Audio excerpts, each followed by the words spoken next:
Oops.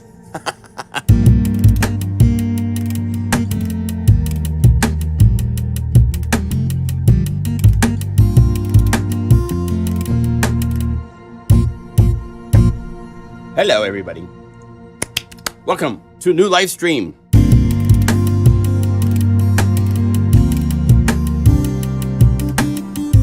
Wow, the microphone sounds a little different.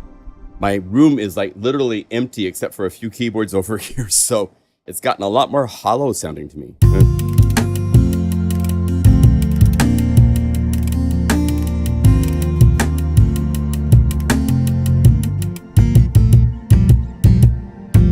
Anyway, how are you doing? Welcome.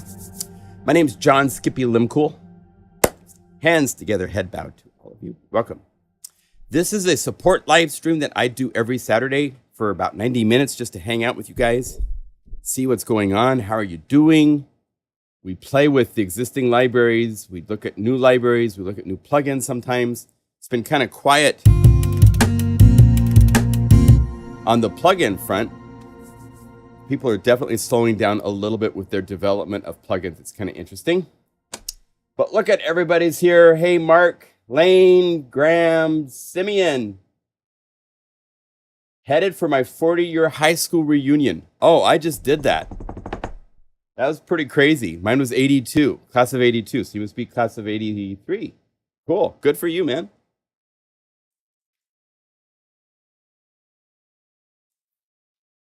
I'm giving my age away over also as well. I'm older than Simeon.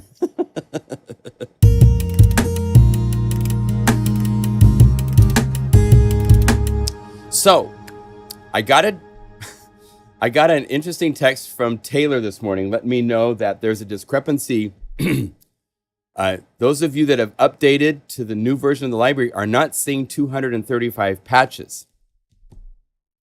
And I have done a careful scientific A-B comparison, which I am horrible at scientific A-B comparisons, I must confess.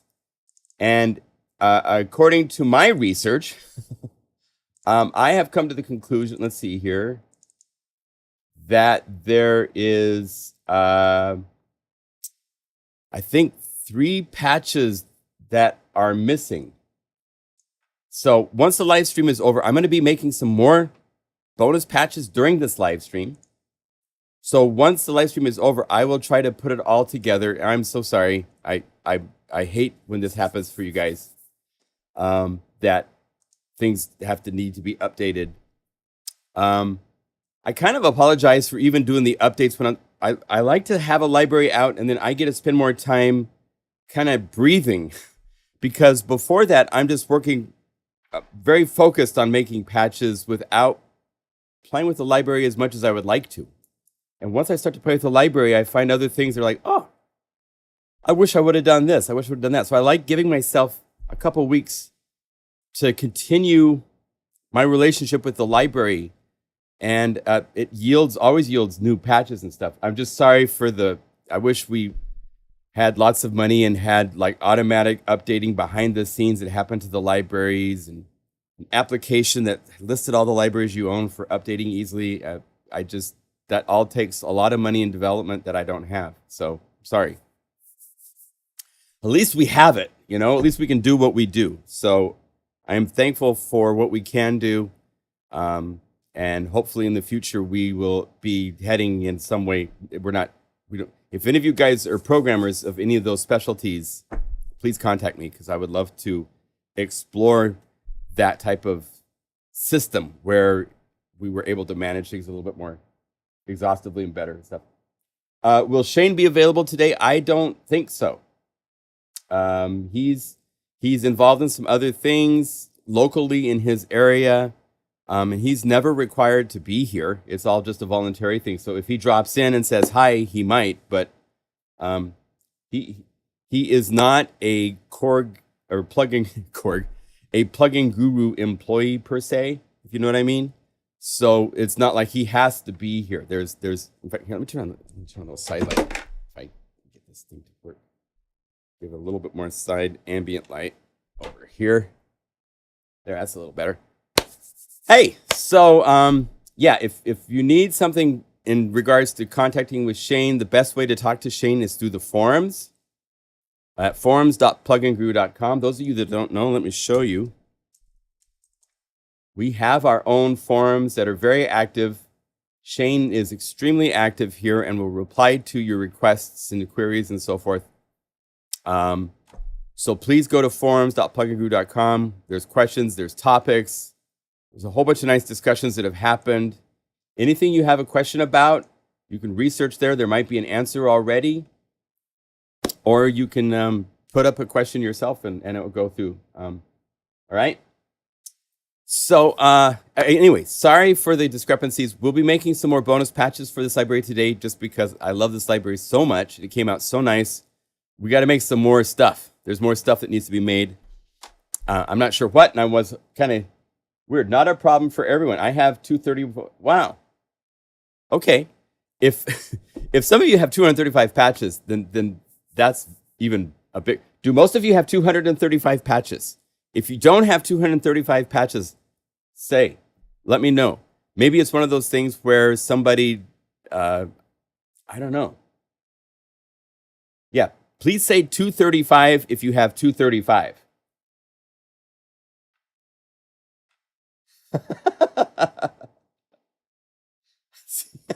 Okay, well then okay, there's someone with 230. So we have to figure out why some of you have 235 and some of you have 230. So I'll have to check to see if maybe something, I mean, I took the full library and just took the patches out of the full library. One way to do this would be to, let's see here. Here's the file for the patches only. Let's do it together. Let's all together now. Ready? So I'm going to right click to say, there's two ways to do this. The easiest way that I put into the instructions for the manual that I emailed to you is you go to the settings, data folder, click open, and that will open the Unify data folder. Double click libraries. I'm going to go to MegaMagic Guitars Volume 3. And just for safety, I'm going to I'm going to compress these into a file and put that on my desktop just in case I need to get that back because I know that I've got 235 patches here. And then I'm going to get rid of all of these except for the samples, right? Delete. Are you sure? Yes. I'm going to go to Unify. I'm going to Option or Alt and click the little lightning bolt. That's going to make the library go away because I've just deleted all the patches. So here is the unzipped file. And right here is the .guru file, right? See right here? So after it has done this complete refresh of the library, you will notice there is no MegaMagic Guitars Volume 3. It's only MegaMagic Guitars. So now I can drag this, come on, drag this over here, say OK. It will install, it will update and scan, and boom, 230 patches. Okay.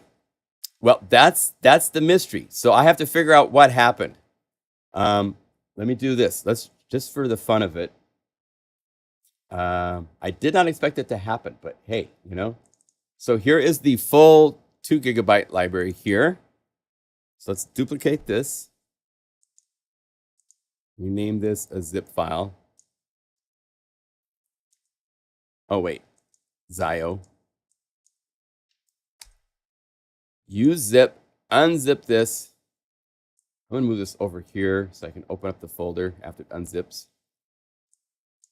Here, let's do this. Oh, well, here, let's do it this way. Reveal in the Finder, all the patches. I'm going to select everything here, 231, and delete. Now, here is libraries. Here is the full library here. Okay, it's the same, 231. Okay, so I think part of it is the bonus patches that I've done didn't show up.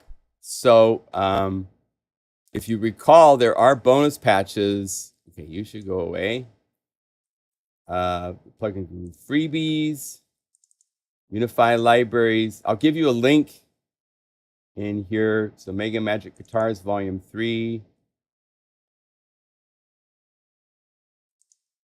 Drag over the bonus to Unify. Say OK. That puts it to 232. So there's 3 other patches. I'll solve this. It's going to take some brain work. I'm sorry. So there's something weird going on. If you have 235, look at that. Okay. Put the bonus patches in separately.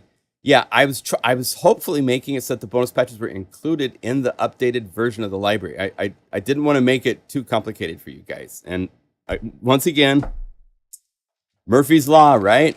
It's going to be a little complicated. So I'll solve the problem, which means I can get Shane the full 235 and we can turn it all into UPFs and do that type of thing.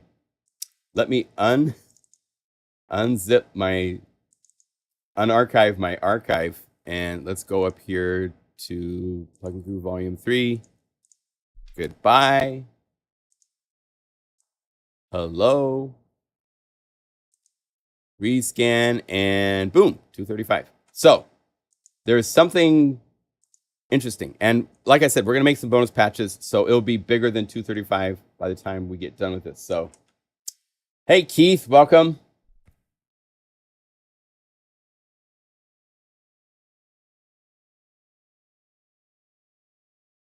Glenn, that's an interesting thing. Yeah, the interesting thing with that Trevor Horn library is none of those sounds sound to me like Trevor Horn Productions. They're all kind of weird, synthy, you know. I don't want to say anything too much about the library, but I know the Trevor Horn sound, and I know the kind of sounds I would expect for a library, and that's kind of different than what I heard in the walkthrough video that they've done. So maybe they'll make another video where they can find some of the more traditional sounds, the crazy cool that should be a patch, and they should show that like the very first sound that they show, and they didn't. So just putting somebody's name on a library as a producer, it guarantees 2 things. Number one, it's probably not going to be their best stuff, because most producers will never give their A patches to somebody for a sample library.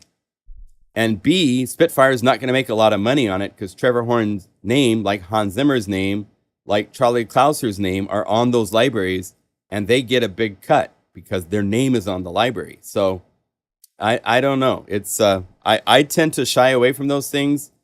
And to be quite honest, my patch quality control standards are so high that anybody that works with me has to go through basically a baptism of fire.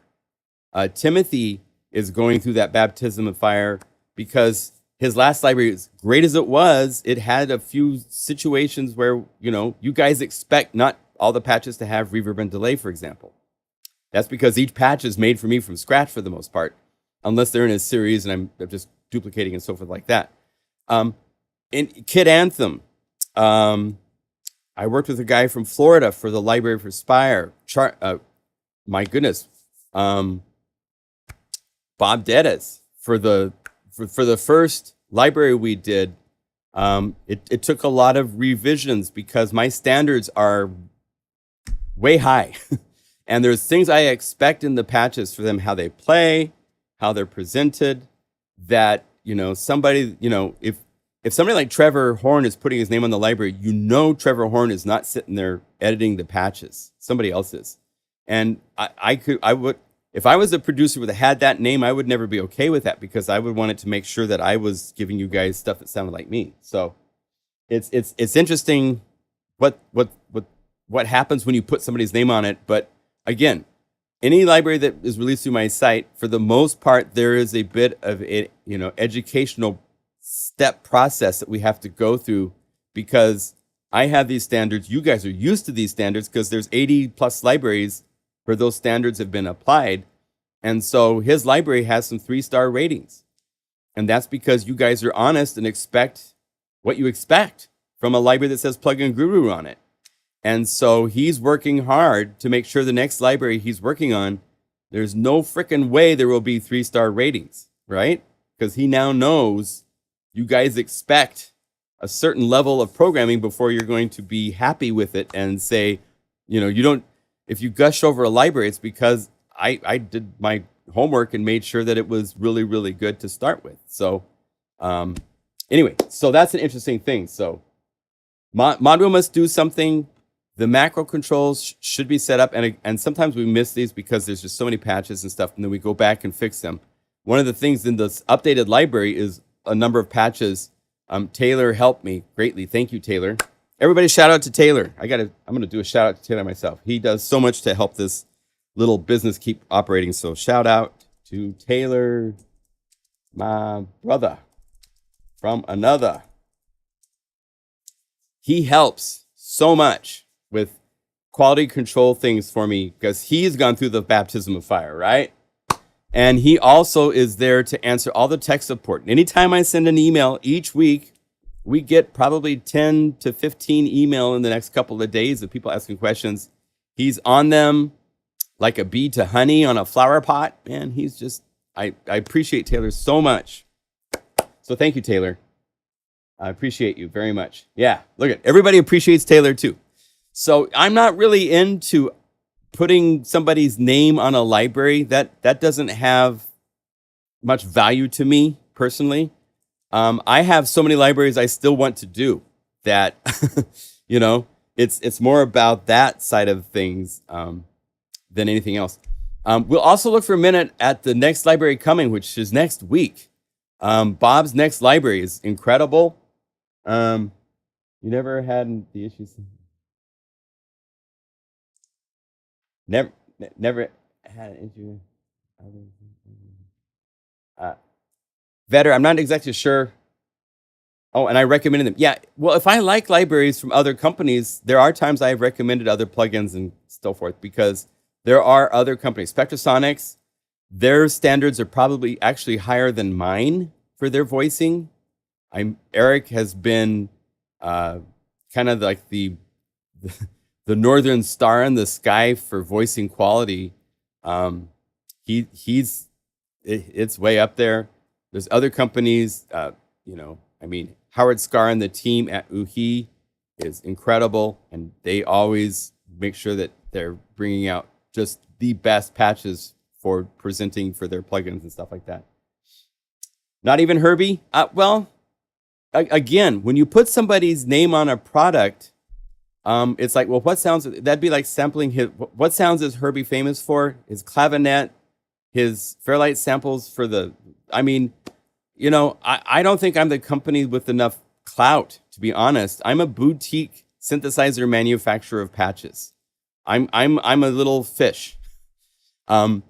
Thankfully, there's a whole lot of you that have found my site, and the business that we do is incredibly inspiring, but I don't aspire to be a publicly funded Spitfire Audio, Native Instruments. Well, Native Instruments is in rumors to be acquiring Spitfire Audio. That's a rumor I heard. It could be false, but that could be a case. Native Instruments and Brainworks, those guys just got bought by venture capitalists. Avid this week just got bought by venture capitalists. And so those guys, they have to put big names. They have to make noise. They have to make money. If I make a library, it makes a nice living. I'm able to keep moving forward. I can pay Taylor. I can get money to Shane for his work and involvement in the library and the plugin development. But I don't have an office and a building that I'm renting, and I don't have employees and all that kind of stuff, right? So, yeah. I'm in a classic niche. Thank you, Keith. Yes. I really am. I really feel like I'm just doing my own adventure up a mountain. You know, I'm in a field. There's a path in front of me that I see that I'm on, and I'm not trying to compete with anybody else. I'm so thankful that Shane was able to work with me and create Unify so that I can create something that is not tied to somebody else, and that he's committed to continuing to work with me on Unify is just so inspiring and so appreciated. And so I can't say anything, but I am in better spirits than I have been for a while. So it's I'm very excited for our future. So with that in mind,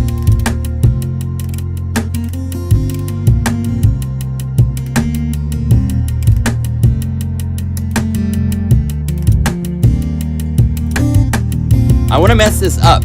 Let's make this into something else.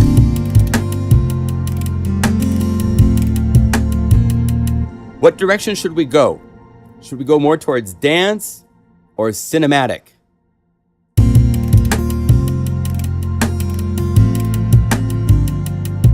I know what you're going to say.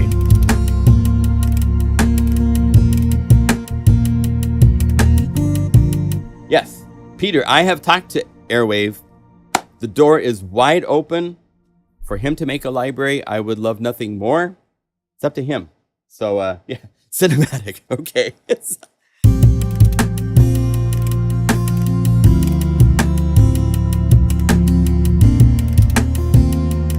Why not? Let's do cinematic. Okay, so what would we do for cinematic? What would you guys like to hear for cinematic? Let's get some input from you guys, and then Dance-o-matic. Oh, M always taken. There you go. Clever.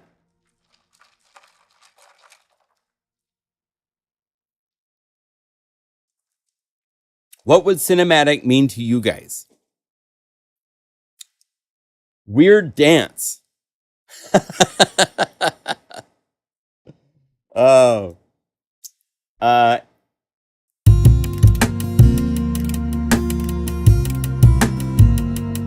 Oh. Well, I could do a bonus patch that uses patches from another library, but then that requires you all to own the other library. And Cinematic Dreams is a wonderful library, and it would be really fun. I'm going to do, let's keep this in just this library and the sounds inside of Unify, okay? I'm going to sci-fi rising to crescendo, okay? Well, let's do this. First of all, the drums. Let's make these into cinematic. They need to be cinematic in some way.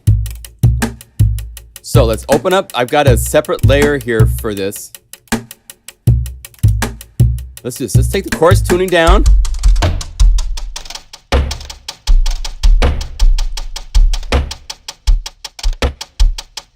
Let's get rid of the machine gun.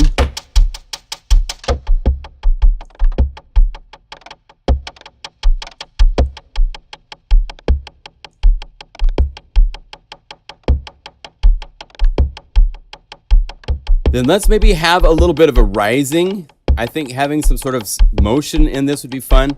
So I'm going to set the LFO to notes and turn on sync. And what sync does is that without this, it's basically a retrigger mode. If you turn off and you have like, say, let's say a filter, let's turn it on so we hear the effect that we want first. And slow this down to like, see how it's slowly going up and down? If I turn sync off, it's now going to re-trigger this LFO phase with each note played, and it doesn't do that.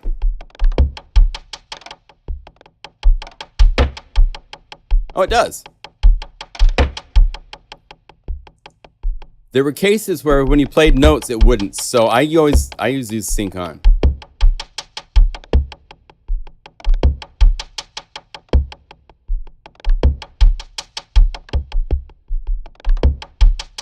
Let's do that. Now I'm going to go to MIDI box, and I'm going to take the low note of the range and bring this up so the kick drum goes away.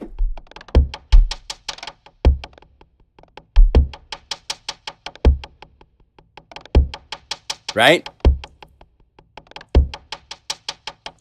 And then I'm going to duplicate this layer, say duplicate the layer.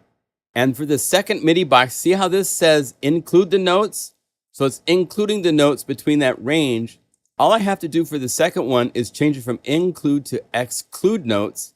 And now it inverts the selection. So now it's just the kick. Oh, wait. But I have to mute this top one. So this way, couple things. Now that I have the kick separated, I can bring this up some.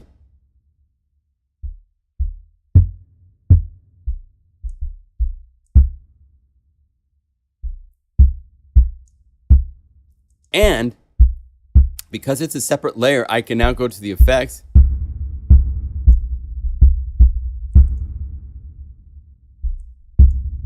And this got messed up. So.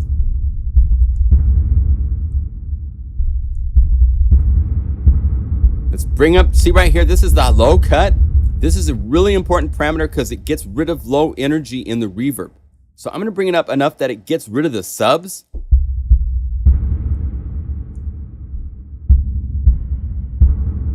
But it doesn't get rid of some of that low energy that's impacting the reverb shape. So now,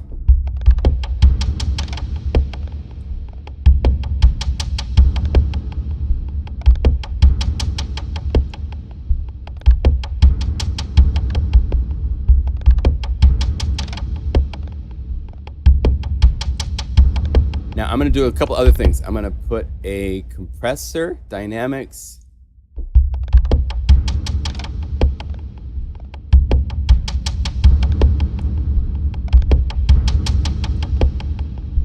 On the reverb. That will force it to be a little bit more energetic.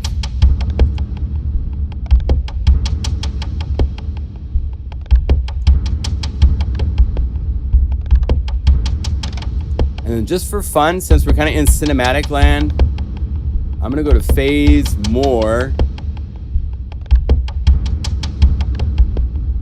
Let's see.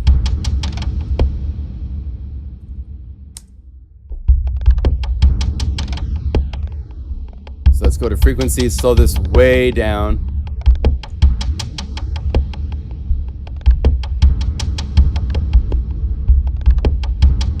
I just wanted to skew the frequencies of the reverb a little bit.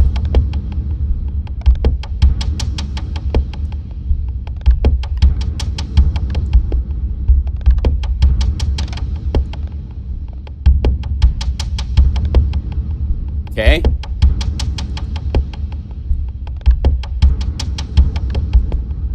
So we got more of a cinematic rhythm than a dance rhythm that we were started with, right? And I think I'm going to move the drums to the mod wheel so that I can have the rhythm start or stop with the mod wheel. So I'm going to go over here to creative, put a trigger box, go to the load presets and say play sound, play C4 with the modulation wheel. So now it starts playing when I move the mod wheel. So all you have to do is load up trigger box and this is the note played. Okay. And then because I've done that, I'm going to go to my trigger settings and make sure I set this to latch. And I'm going to bring the trigger note all the way down to the bottom note on the keyboard so that nothing can trigger.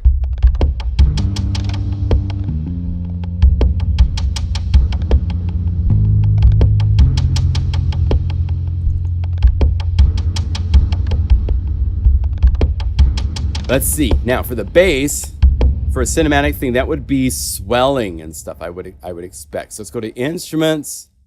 We have OBXD, which is wonderful for synth brass. And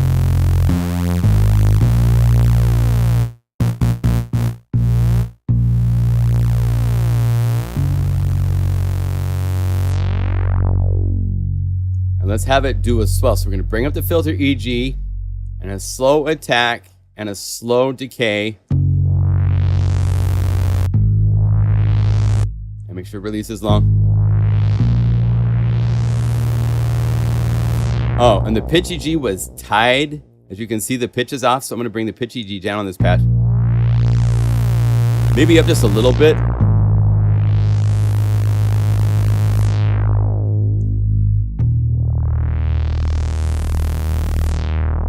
Okay, so we need a little bit slower on the decay, and less. I don't want to get quite so bright.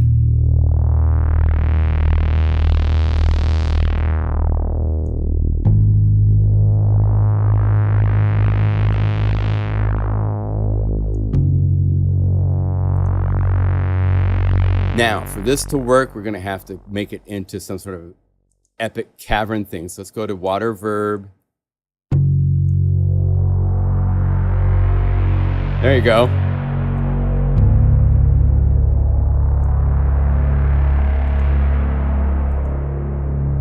Just that all alone. Here, without water verb.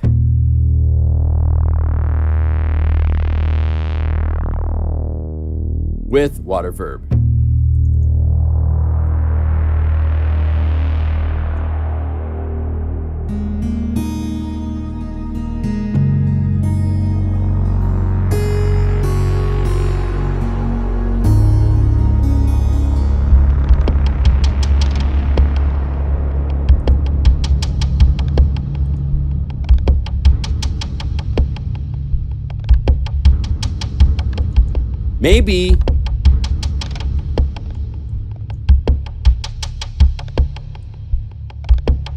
Maybe we don't put the bass through the reverb.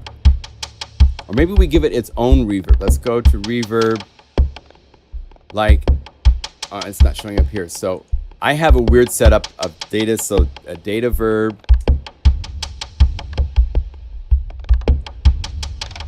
There.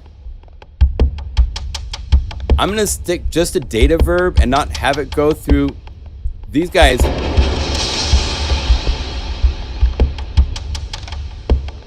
And you know what I might do?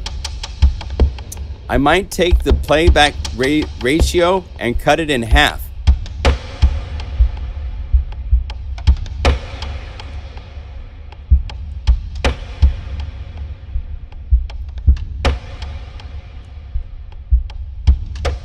That's more of a cinematic kind of a thing you would do.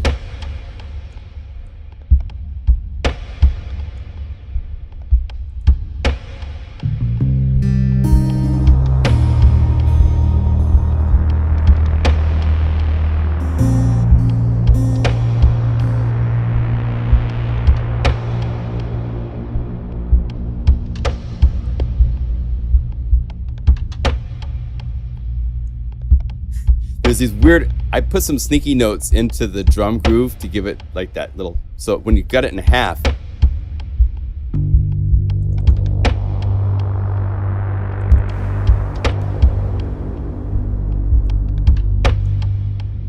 Maybe we'll put a little pulsing on this too to get it to like be a little bit more like.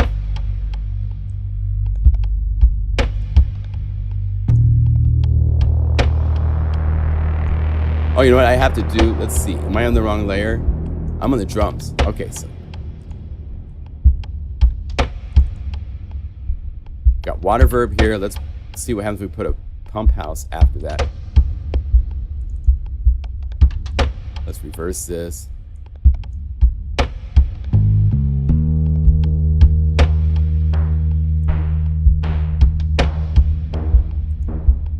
Let's have this do the 8th note.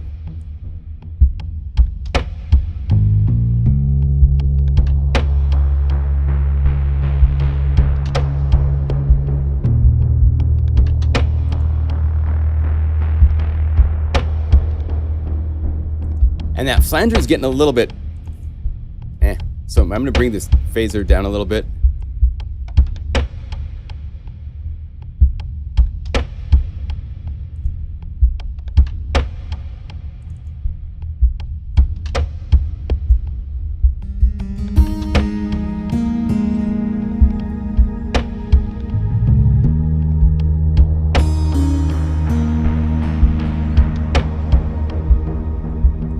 It's getting there. It's a little overproduced still. So let's do this. Let's bring down.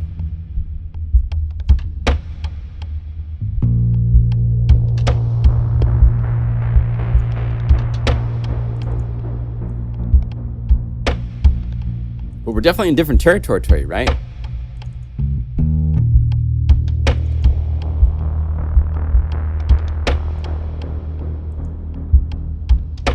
Maybe have this be a little bit more subtle.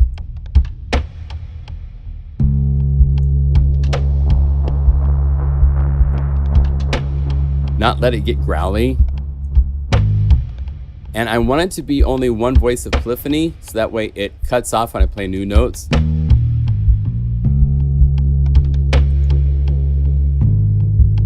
That way it goes into the reverb, but doesn't keep sustaining out. Now, what can we do to the guitar to make it cinematic? Well, for starters, we could have it so that the granular fades in.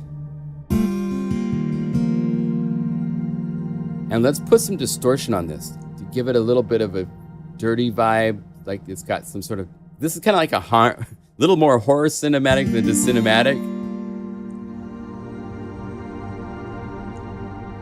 And let's go to Power Curve, which has some fuzzy hair on it. Right? And then if we bring up the high pass filter for the pre-filtering, we can limit how much of the sound gets hair instead of all of it. And we can even put a post filter if we wanted to like keep it a little bit more disciplined.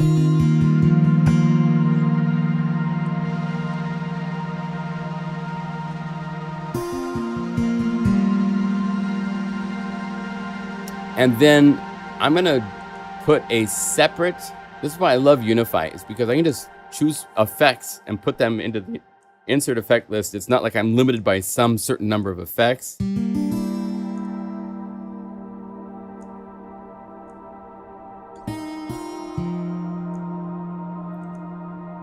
And then the guitar, let's add an auxiliary bus. So we say empty auxiliary. Well, let's do this. Let's go down to the reverbs because it's going to be a reverb. Let's say Dragonfly Hall, one of the long ones, and bring up, let's see, bring up the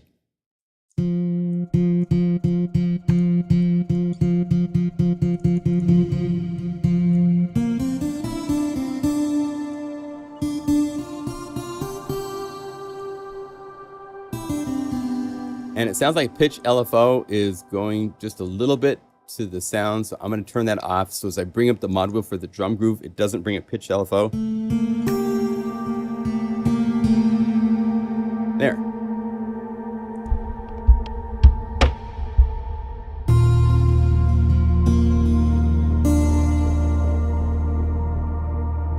Let's get our bass to be a little bit.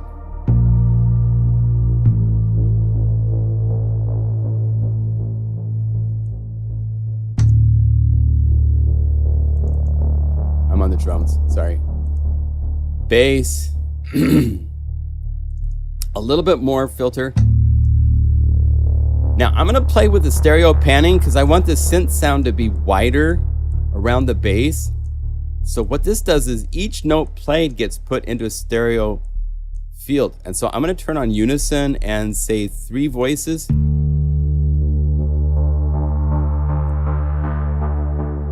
And then once you turn on unison, you can use spread to detune those 3 voices. And I might bring down the attack envelope so that that sound starts.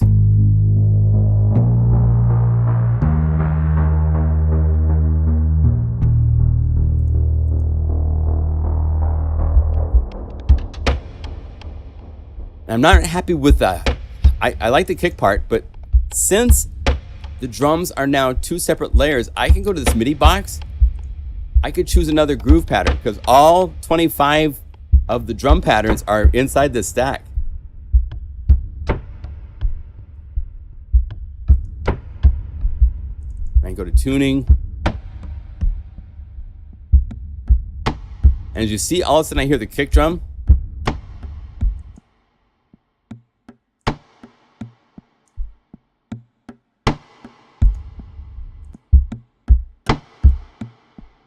There.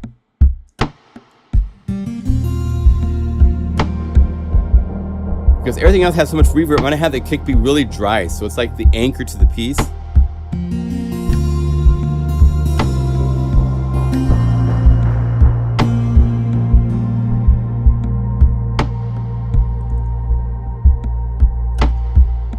Let's have this fade in a little bit more. And let's also have it do a filter fade in too, so that it's got some more, in fact, we can bring up a little resonance.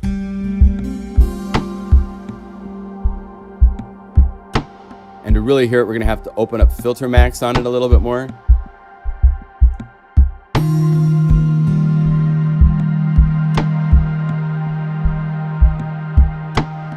Can Unify do portamento between sample triggers?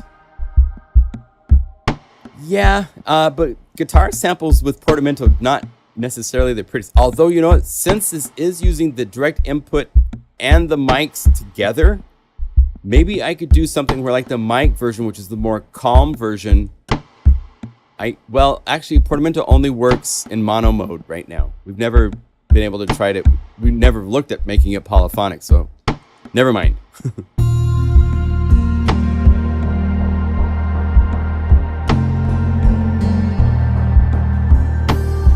Okay, what should we name this?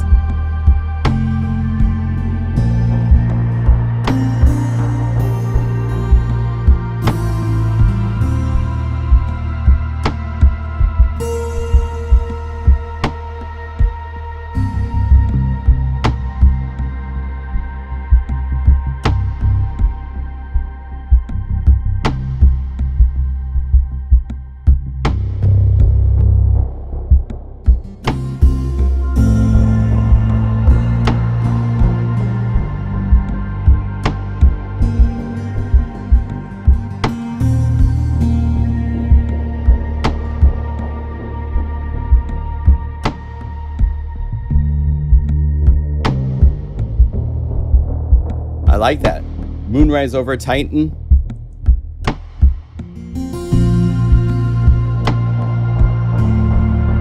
I got one better. Let's do this. Let's call it BPM split.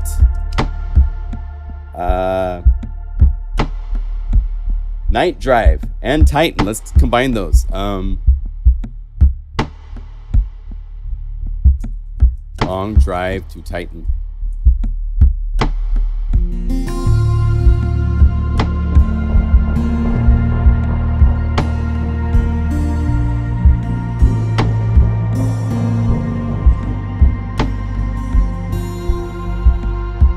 And we'll call this a bonus. Save. Now, if we wanted to, let's do a second version of this. This will be called Long Drive to Pluto. Oh, wait, hold on one second. I take screenshots of news stories that can lead to synthesizer patches, and the Webb telescope just captures image of the most distant star ever seen. It's a star that they've named Earendel. So this is going to be the long drive to longer drive, long drive to Erendel, Earendel, the most distant planet that we have ever seen. Check this out. No, cancel. Let's see if I can show you guys this picture from this. I love what the Webb telescope is doing. It's just truly incredible. But check this out. So we're going to focus. There it is. So that's Earendel. And maybe I want to put that into the picture for this patch. So since that's a web photo, that's public domain. So I'm going to take that photo and I'm going to say airdrop to my computer. We got it. So I received my photos. We go to downloads. Well, first of all, we have to do something to the patch. So go save as, save. So for this one here, the bass is going to be changed.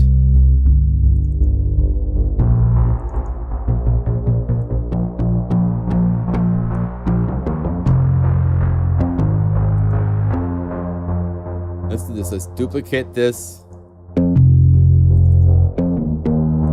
And let's put something like the guitar BLISS with it. And have this. And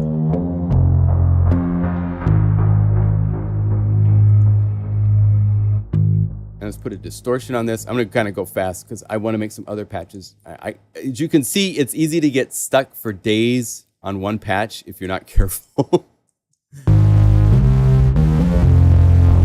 Okay, that's what happens when you distort the whole thing. But if we go high pass filter.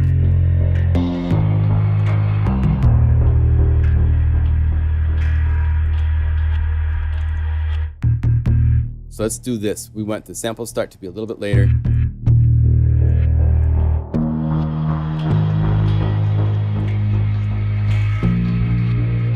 And to like signify kind of that it's a long trip, let's say notes, turn on sync, set it to 16ths, just to the amp.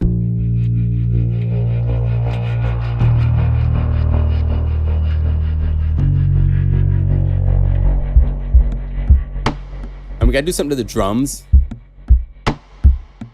So for the drums, let's do, I did this for one of the factory, for the new, one of the bonus patches that apparently you guys don't have in some cases if you only have 230. Let's have pitch.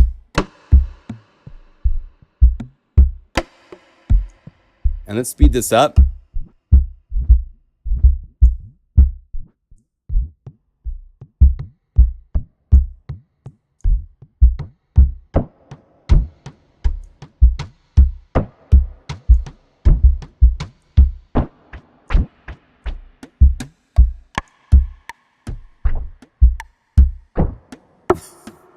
Okay, we'll get there. Hold on a second.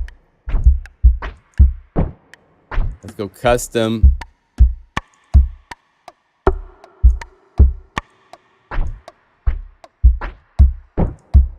Okay, we need to bring the pitch up so it doesn't.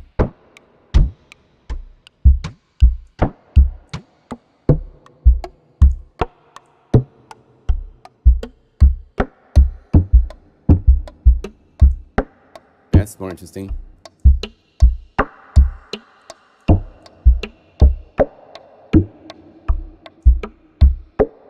There we go.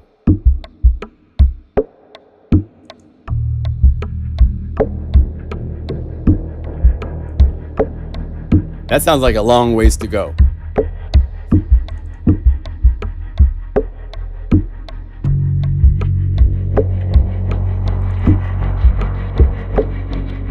Let me move the face, see if I can get the timing to feel a little bit more tight. I'm gonna move where this up is. See how it's shown a little bit later than the 1? If you get it to where that equals 1, you can keep the shape of the LFO.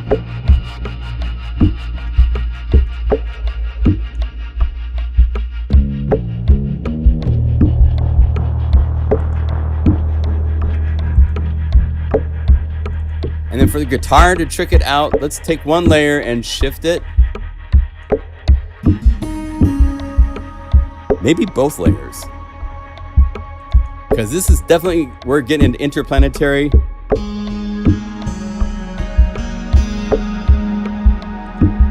And because this is a unified layer, that means that CC Writer is available. So I'm gonna go over here to, is it under the distortion? No, modulation, there's ring mod.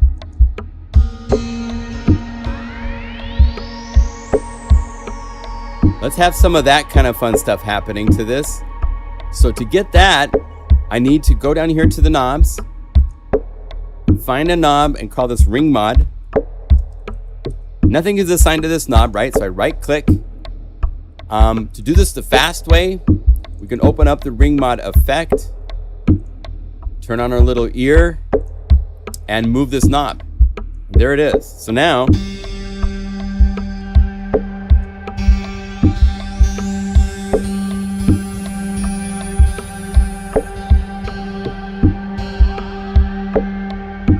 let's have it go between this range. So I need to right click on this. Oh, not right click. I need to like click on the little bullet right here and assign this to MIDI CC 20, because that's the first one that pops up for CC Writer to work. And we're going to go over here now to our MIDI effects for that layer and say, give me CC Writer. And then if it's not slow enough, I can half time it.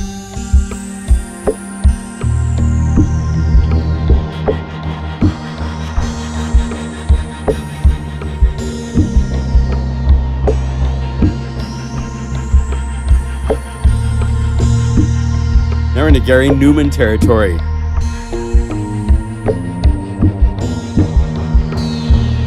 Which means If we're kind of in that kind of territory, then I have to get the bass to be a little bit more prominent. So let's bring everybody down just a couple deep. I'm holding down Option or Alt to turn down all the volumes.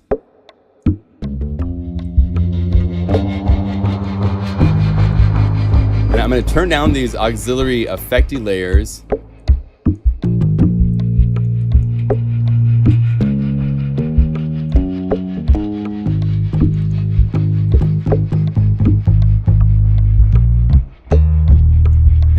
Going to take the shift in the other direction so it gets even bigger and more like larger than life. And just because we're in that space, let's add a really, really long water verb to that.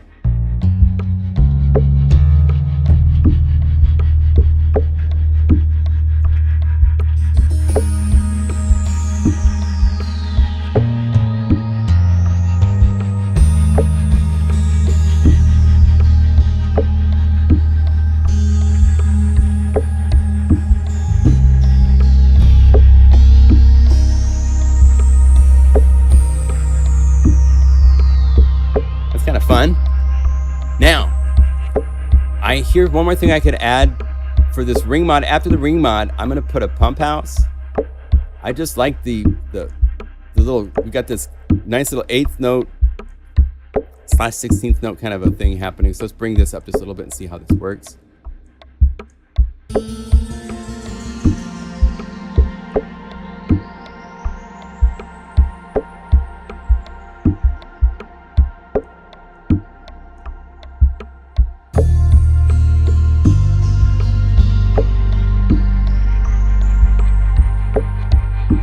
There we go. That kind of gives it a sound like you haven't heard before.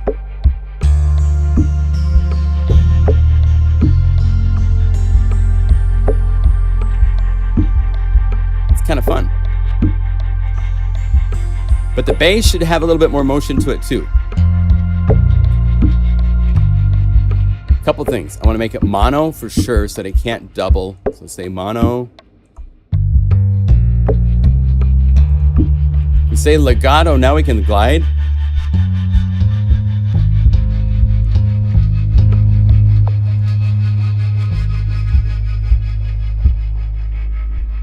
Oh, I'm on the drums. Silly me. Sorry.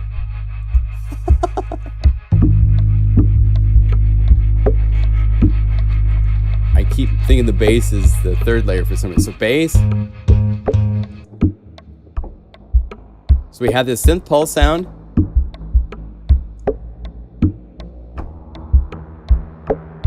Let's have a little bit less water verb.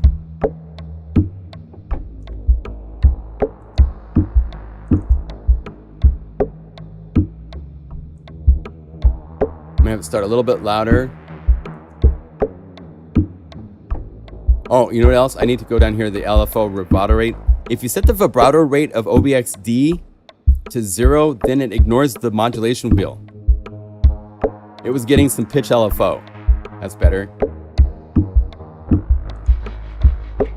And here's our like cool high frequency energy.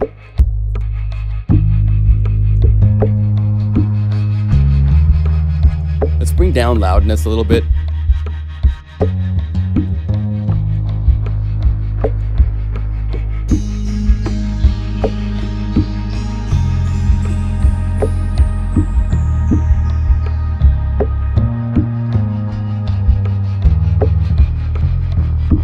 And again, this bass, I want to make it mono. So we can do mono, legato.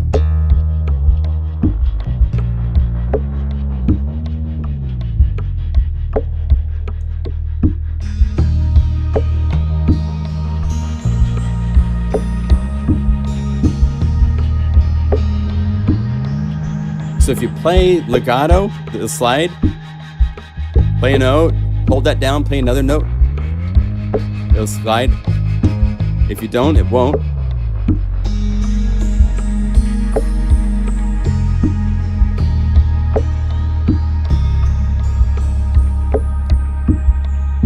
Let's go to the drums, and I'm going to add one more element just to give it, I want to know a little bit more about where the beat is, because it's kind of a little iffy. So let's take another one of these grooves, maybe just a hi-hat element. load this just as instrument layer 1.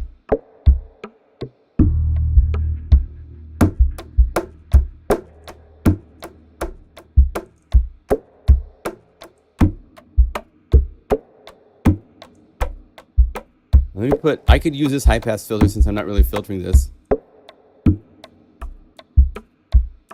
Just so I can get some high energy.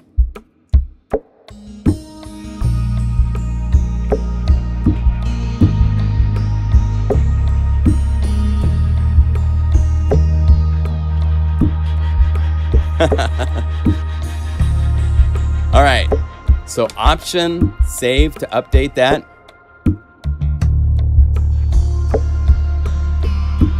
Now let's make just a cinematic guitar by itself. That's pretty cool. You guys like that? So I'll get this to you in an email. I'm gonna send out an email. Yeah, save before you screw up. I used to have save written on my monitors because all the time I'd be working on a Korg synthesizer and it would crash just before I saved. Because I would sometimes, for me, programming almost is, I'd be turned into a trance state in some cases. And I would go hours without saving and then it would crash and I would lose it. So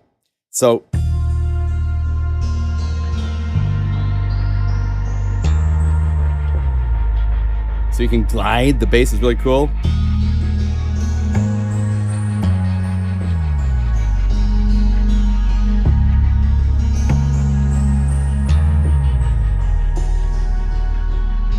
Then you move the mod wheel.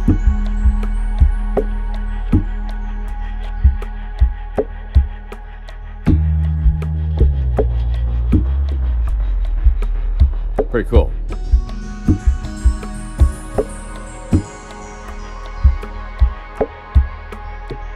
Okay, that's really fun. All right, let's take the guitar and let's tweak just the mic version of the guitar.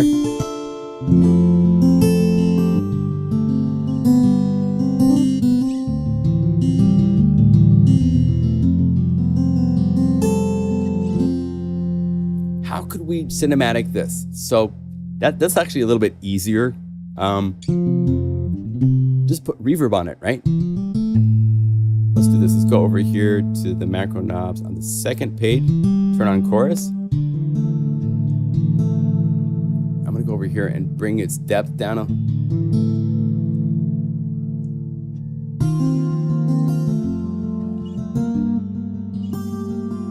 Now, how can we make this a different kind of cinematic guitar? Let's do this. Let's duplicate the layer. And let's bring this up side by side so I can see the two. I'm going to put a trigger box on this.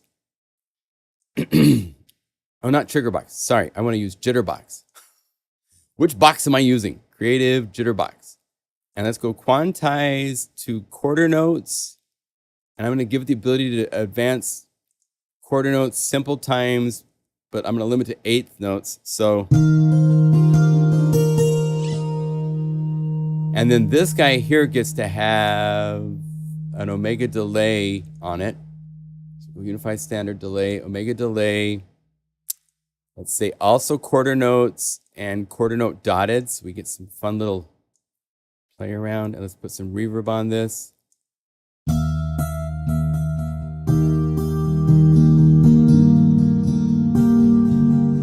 Kind of see where I'm going? Kind of we'll call this like tiny dancers.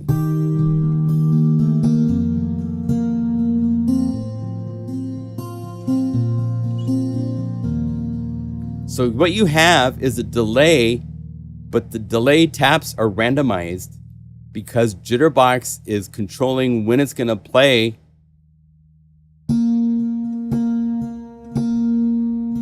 Every time I play a note, the delay is different.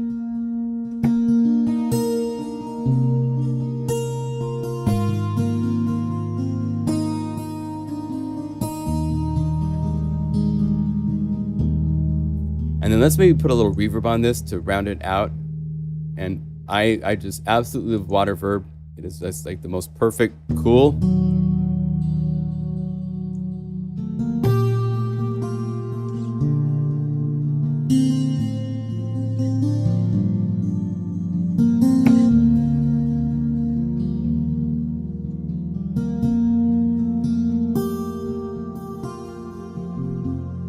And to further trick this out. Let's duplicate this layer again.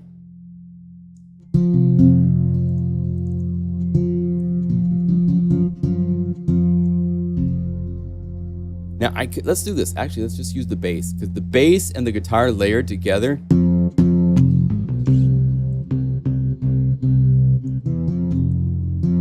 But I'm going to soften the attack.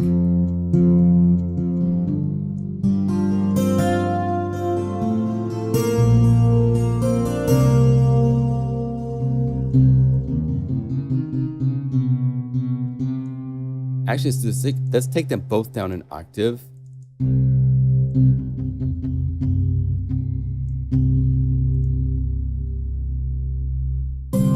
Oh, wait.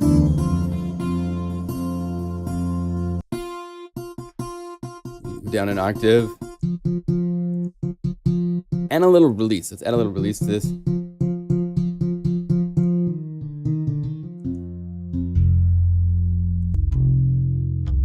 And this doesn't need to go down an octave.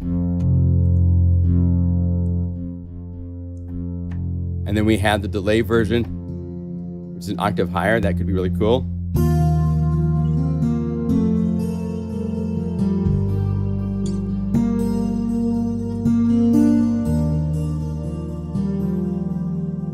And maybe I'll make a knob for you guys so that you can choose. Let's see, we don't need sustain, so I'm gonna go copy knob, paste knob, and then this is gonna be delay octaves. And we'll have this so that right click,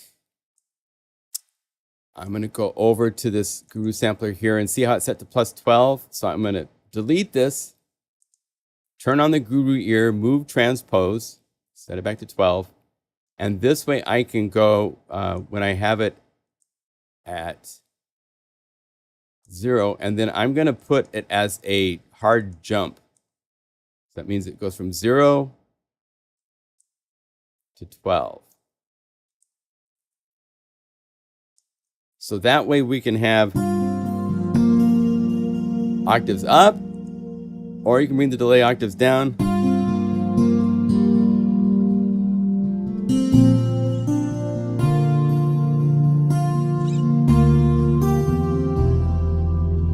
And because the delay is so unique, we got to do a little bit more into this. So we don't need resonance. So I'm going to do some really quick knob management. If you hold down Control and Shift, that copies a knob when you click the little dot. And when you hold down Shift, it pastes. So I can quickly go over here and copy and paste these knobs. Also, just so you know, if you're on a knob that you don't need, you can hold down Option and click, and it will reset the knob. We've got speed keys set up. So let's do this. Say delay mix. Delay mix. And right click this, and I'm going to just say, you know what, let's delete this. We'll do just very old school. We'll say current value. This is a trick I love to do. Like, I love this mix, right?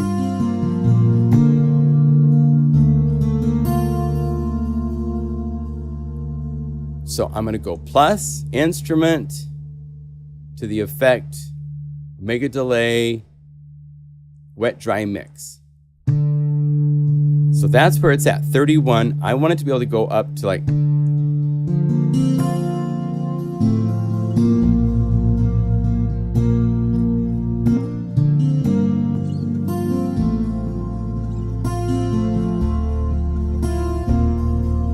even higher.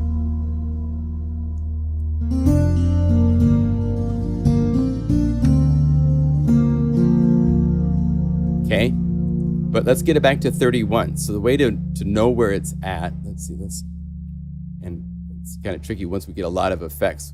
It gets a little challenging to see them, but we'll go like this and bring this mix down, and somewhere around there, 31. There we go.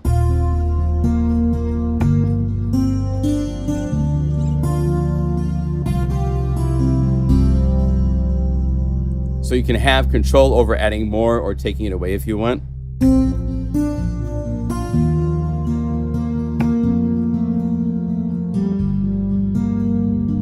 How about a macro to pull out the highs and lows? Sure, let's do that, okay? I don't need sample start. So we're gonna do some sample management again. So I'm gonna hold on, Shift and Control, and then just Shift to copy these knobs. Ding, ding, ding, ding. Octaves. And we'll call this telephone. Now, would this be something? Do you want to do this to the whole effect? Let's say that we want to do this to the whole sound, right? Or do you just want to do this to the delays?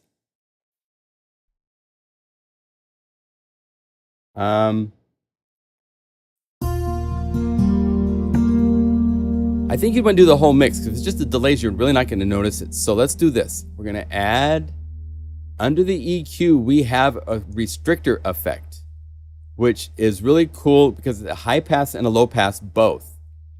And so I'm going to shift this over here to the start of the line.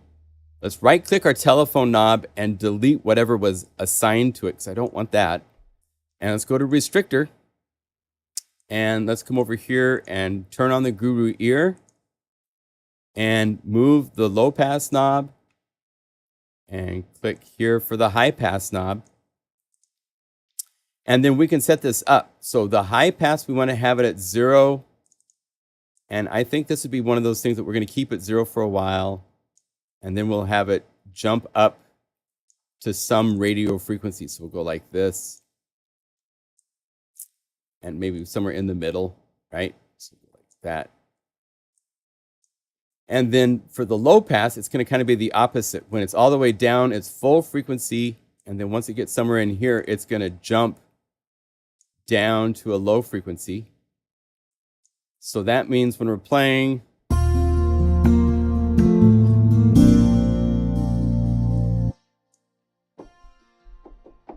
right, let's get our high pass to be lower, because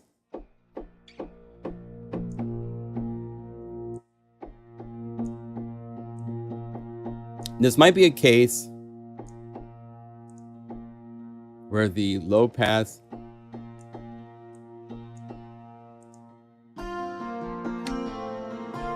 still sounds too pretty.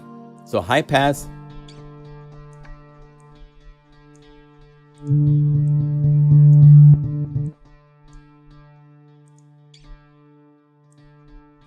I might want to do more. Now, luckily, we have a couple options. So first of all, I'm going to add on the master effects. Let's go to Enforcer to the gain. And let's have it so that we crank the gain when you do this. Plus 13 dB. And then we also need to do a couple other things. We're just going to have this be like, it's just going to go bloop and do all these crazy things. So let's go effects, flex EQ. Let's use the high, not the shelf, but the peak gain. And let's say we want that to be, it can be wherever it is now, which is right there-ish. And then I want it to boost up to get me my radio frequency. And then I'm going to dial this in. I'm going to go over to the Flex EQ.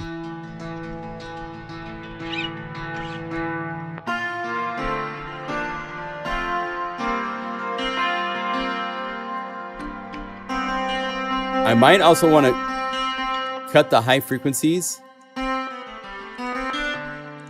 So let's do this. Let's say add one more.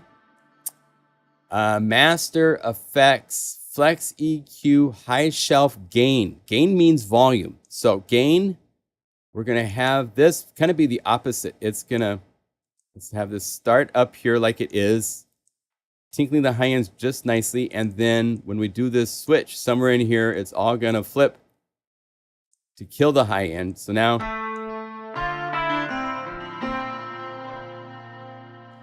you can have nice sounding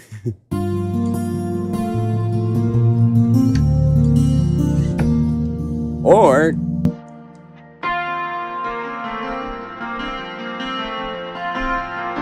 still nice, but just radio-esque.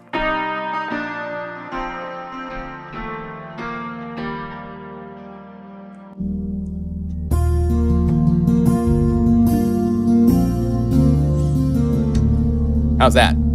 So So what should we call this? I love to do the whole sound. Yeah, the whole sound, yeah.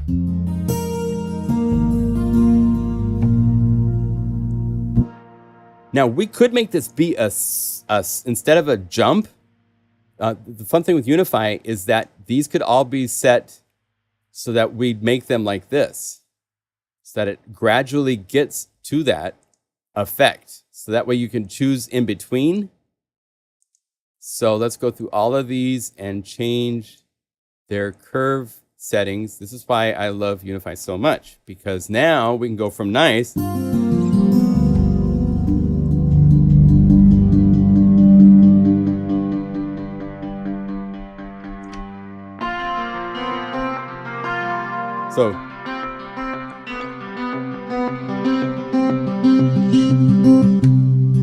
you can segue.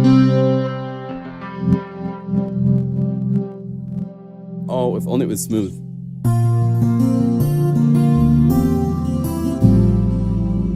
But you do have a telephone. And let's make it so that the last bit of range, let's see, this gain goes to here. Let's have it continue to crank a little bit like that. And maybe the high pass frequency can go a little bit more. And the low pass can go a little bit more down. So that way you have something to do with the whole range.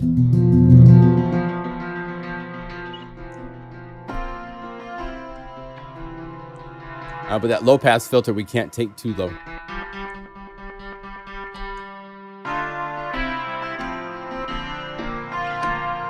And the last thing I do when I'm doing gain things like this is I check the output level of dry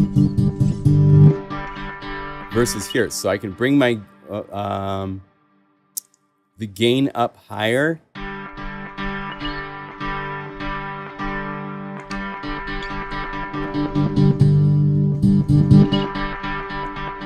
Let's have it jump. Well, let's give it more range. No, it's got to jump down sooner. The other direction. There.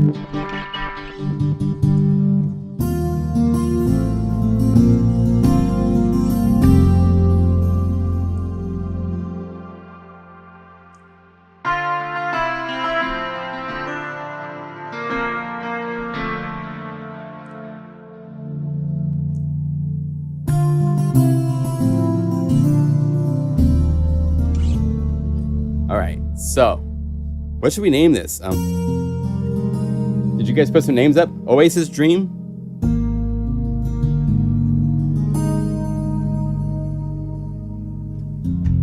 Let's see, where's the bass?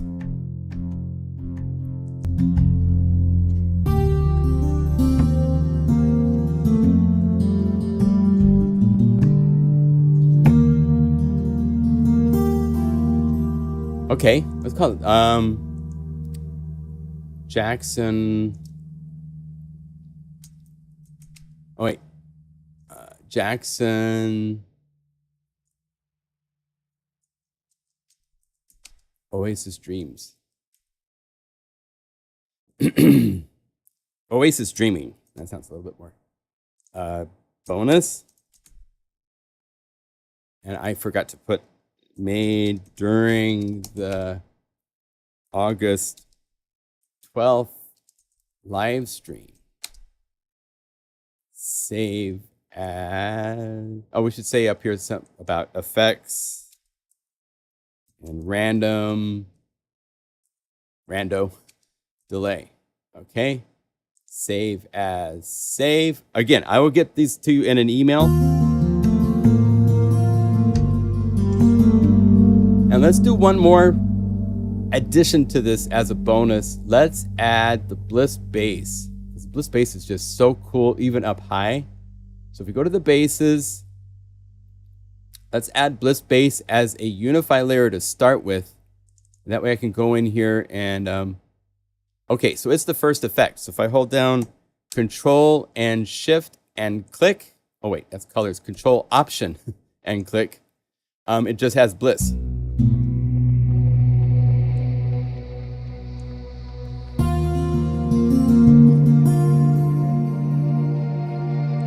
And let's do this. Let's not let it get quite so bright by putting a filter cap on it. So filter max.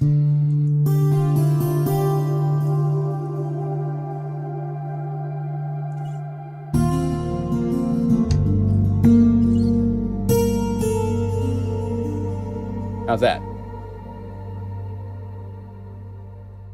All right, so save as, we'll call this Oasis Dreaming Bliss. Save as save. So we made 4 bonus patches. Oh, we got to do one more, so we're at 240.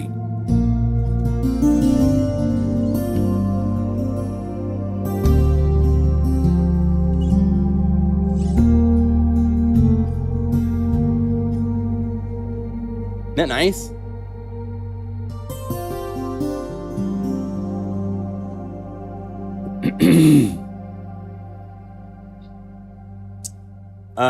Maybe we'll do, let's do one of the keys because the piano is so nice.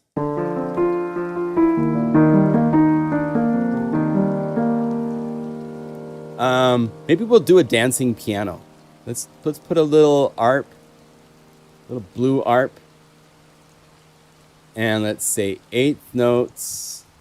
No, let's say 16th notes because I like to have the ability to like stick in little surprise 8th notes. We go to step time, turn every other one off, and now it's 8th notes. And these other ones, we're going to say chord. Let's say chord to start with. And then I'm going to go to the key select and make each one of these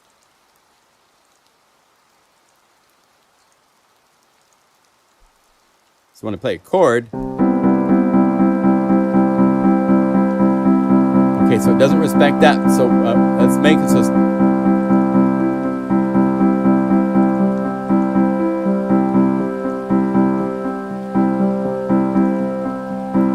Have this be louder.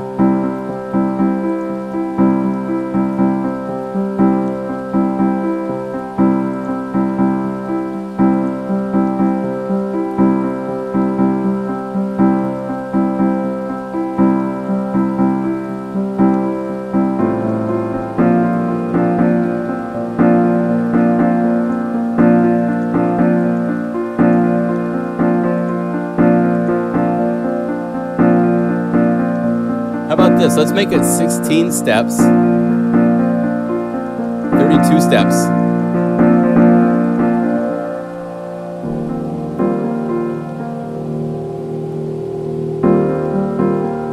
So we go to the second page.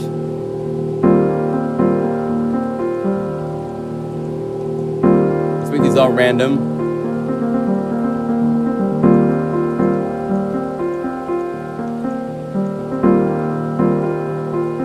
Velocity.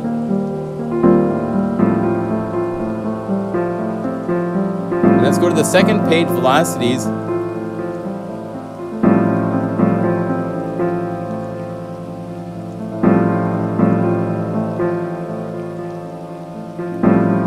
Let's have it drop down a bit.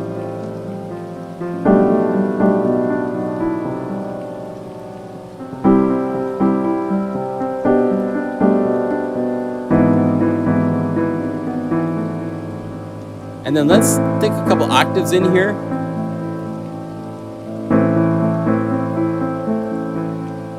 One octave up.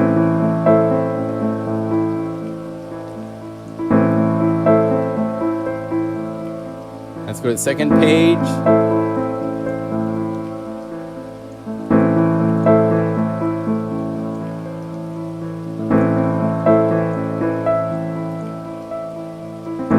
So it sounds like I'm playing down low, then I go up high.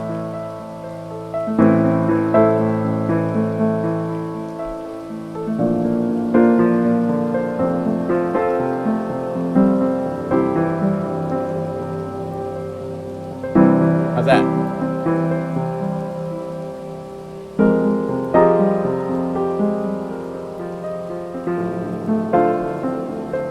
And then let's filter the rain. Filter rain.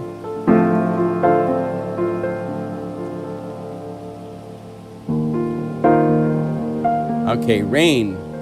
Why are you not filtering?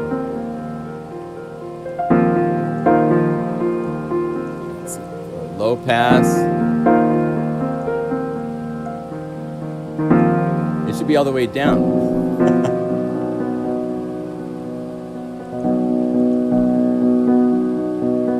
Let me see something here. Oh, you know what? It's the rain in the samples of the piano.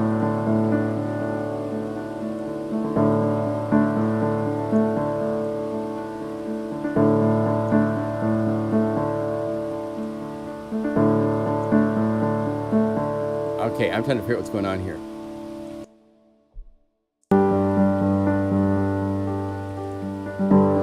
Oh, this is up high. There we go.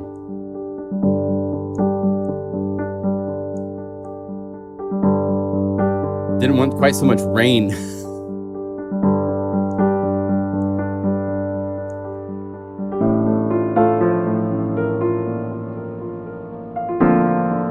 A little rain is fine.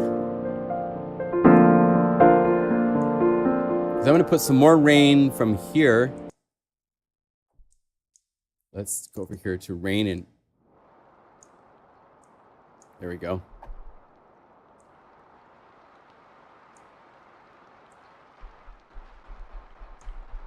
And maybe since this is kind of dancey in a way,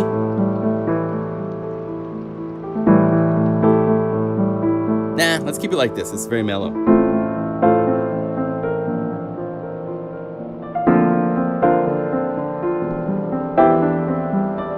So now we've just played chords.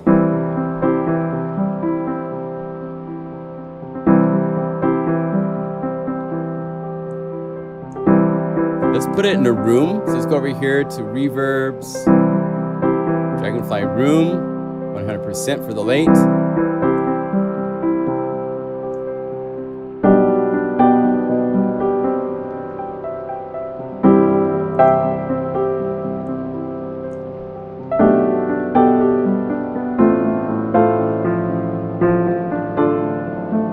How's that? So we'll call it BPM key Liberace in the rain. Laberac. How do you spell Liberace? I gotta hold on a second.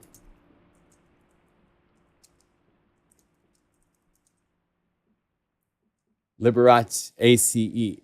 No H. A-C-E. Liberace, L-I-B-E-R-A. Liberace in the rain. How's that for a fun little bonus? Bonus.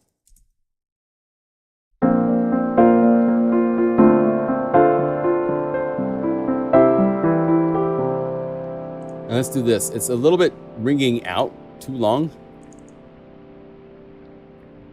Why is it ringing out so long? Because the sustain is not that long. Here, let's do this. Let's save and recall the patch. Okay. Sustain pedal was stuck on somehow.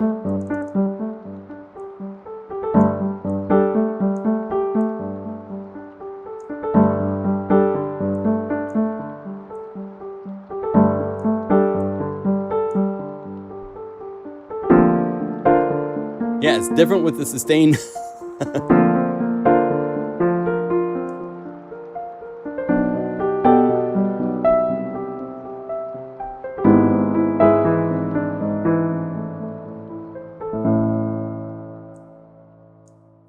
All right, so let's save that. Now, if you turn off the BlueARP,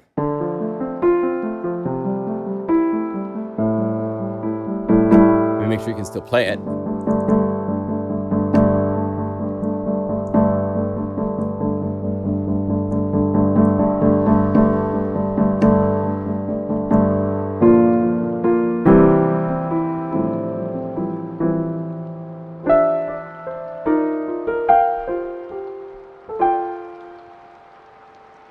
And then if you turn on, well, the BlueARP will be on bed.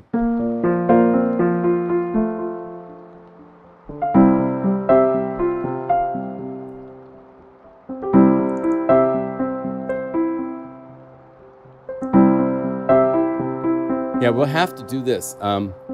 This sustain should be released.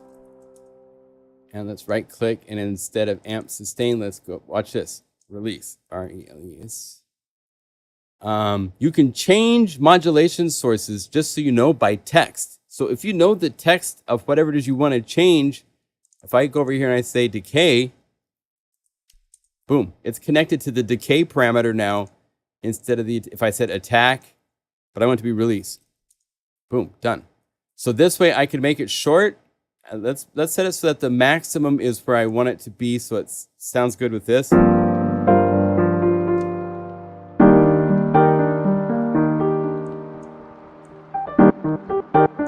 And I don't want to get that short because that's not natural. About right there.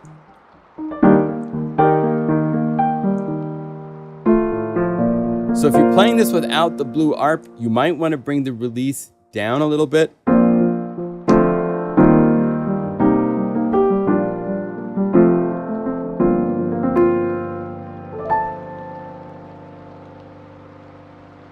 But when you have the BlueARP on, you need to have it long.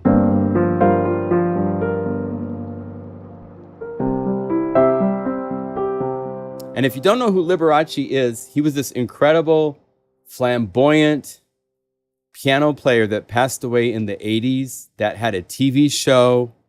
I used to watch him, loved to watch him. He was such an incredible player.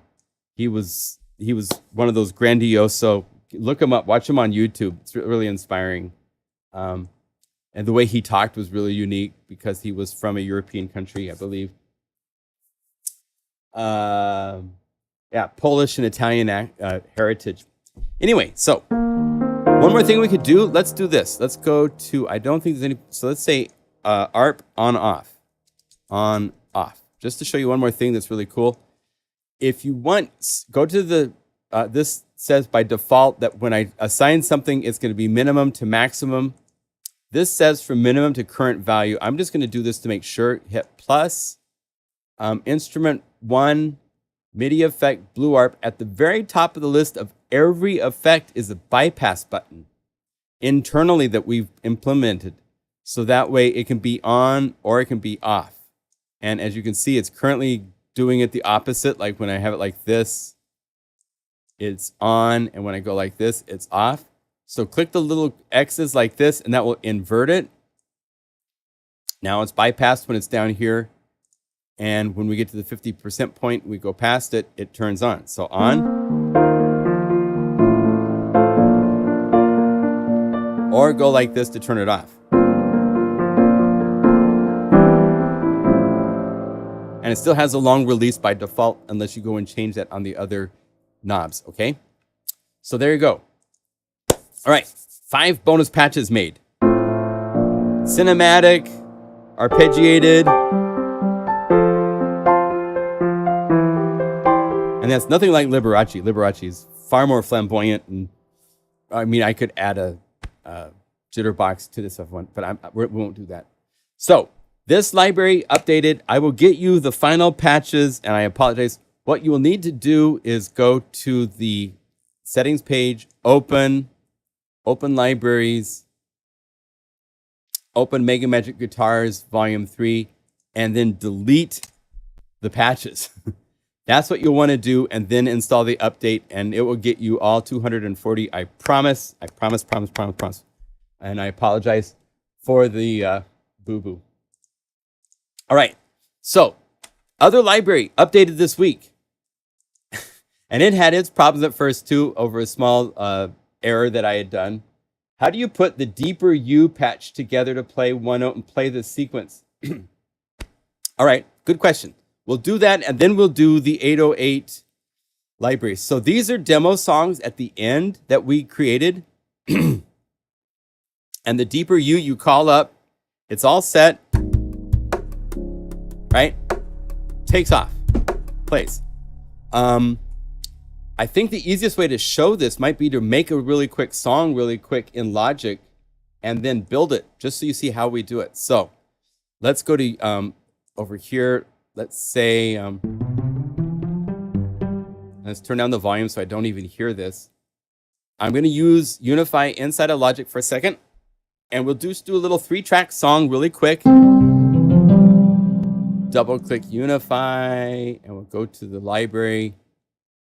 MegaMagic Guitars Volume 3. Let's say we want to use, by the way, there's new 12-string guitars. I love Lazy.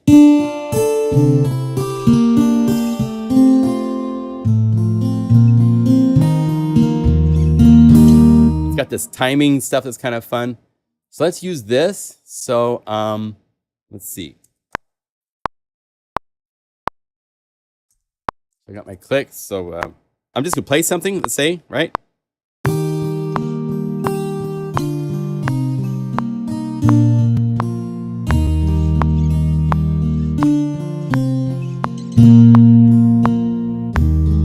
That's the introduction.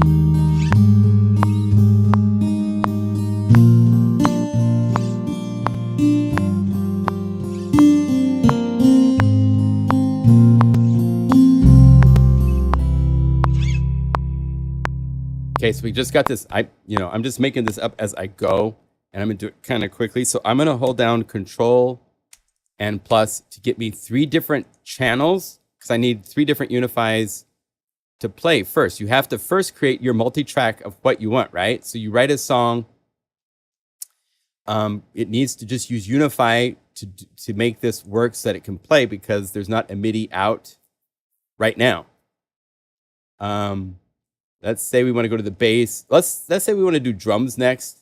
So I'm gonna actually just for fun, I'm gonna go to the drum kit. Where is the drum kit? Drum kit. And let's use Tree Dancer, which, by the way, some of these I have so you can hear that it's doing, if there's a MIDI box on, you can turn it off. Now you have that effect.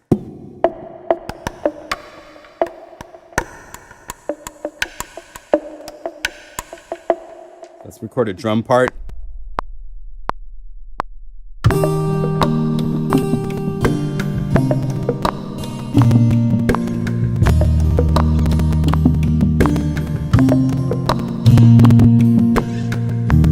As you can hear, there's crackling. That's because Unify's window is not open. If you open up Unify's window, now there's not crackling. We're talking to the Juice team, trying to get them on to trying to address this and fix it, because it's something we don't have access to inside of Juice. But what happens is Apple computers now have high-speed cores, and then they have efficiency cores. And Juice, with multi-threaded instrument plugins, is allowing certain sounds to be sent to these efficiency, slow speed cores, and it causes crackling. And we have no control over it ourselves. I wish we did, but we don't. So let's say we just use this for bass, right? Let me keep a Unify window open so I don't have crackling. And I know I had a...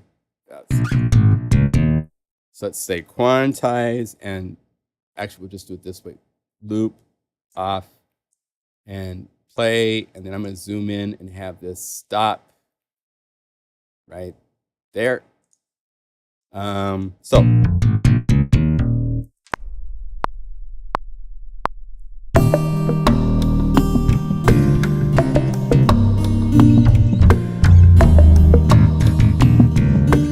I don't know what I'm playing. Okay, let's do that. One more time, just so I get the parts.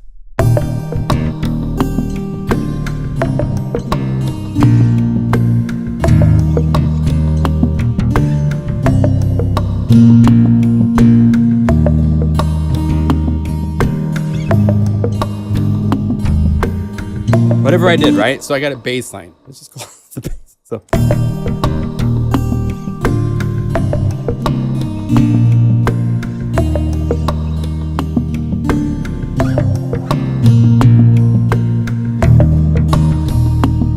I'm just gonna have it repeat this part.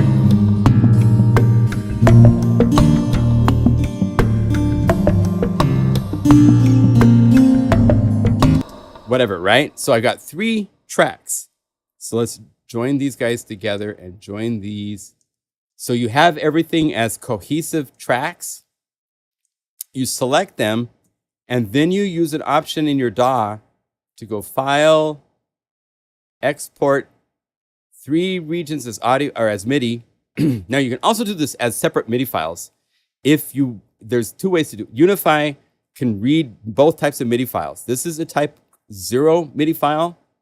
And I'm going to put this to the desktop. I got to go over here so that you don't see all the stuff on the screen. Just 'cause I'm not sure what's on the desktop right now. And I am working on some other stuff. So let's call this Blissful Song. I think I named it Blissful Sun. So it might have gotten saved to the desktop. Hold on a second here. Desktop. Show me the things as a list, please. Date modified.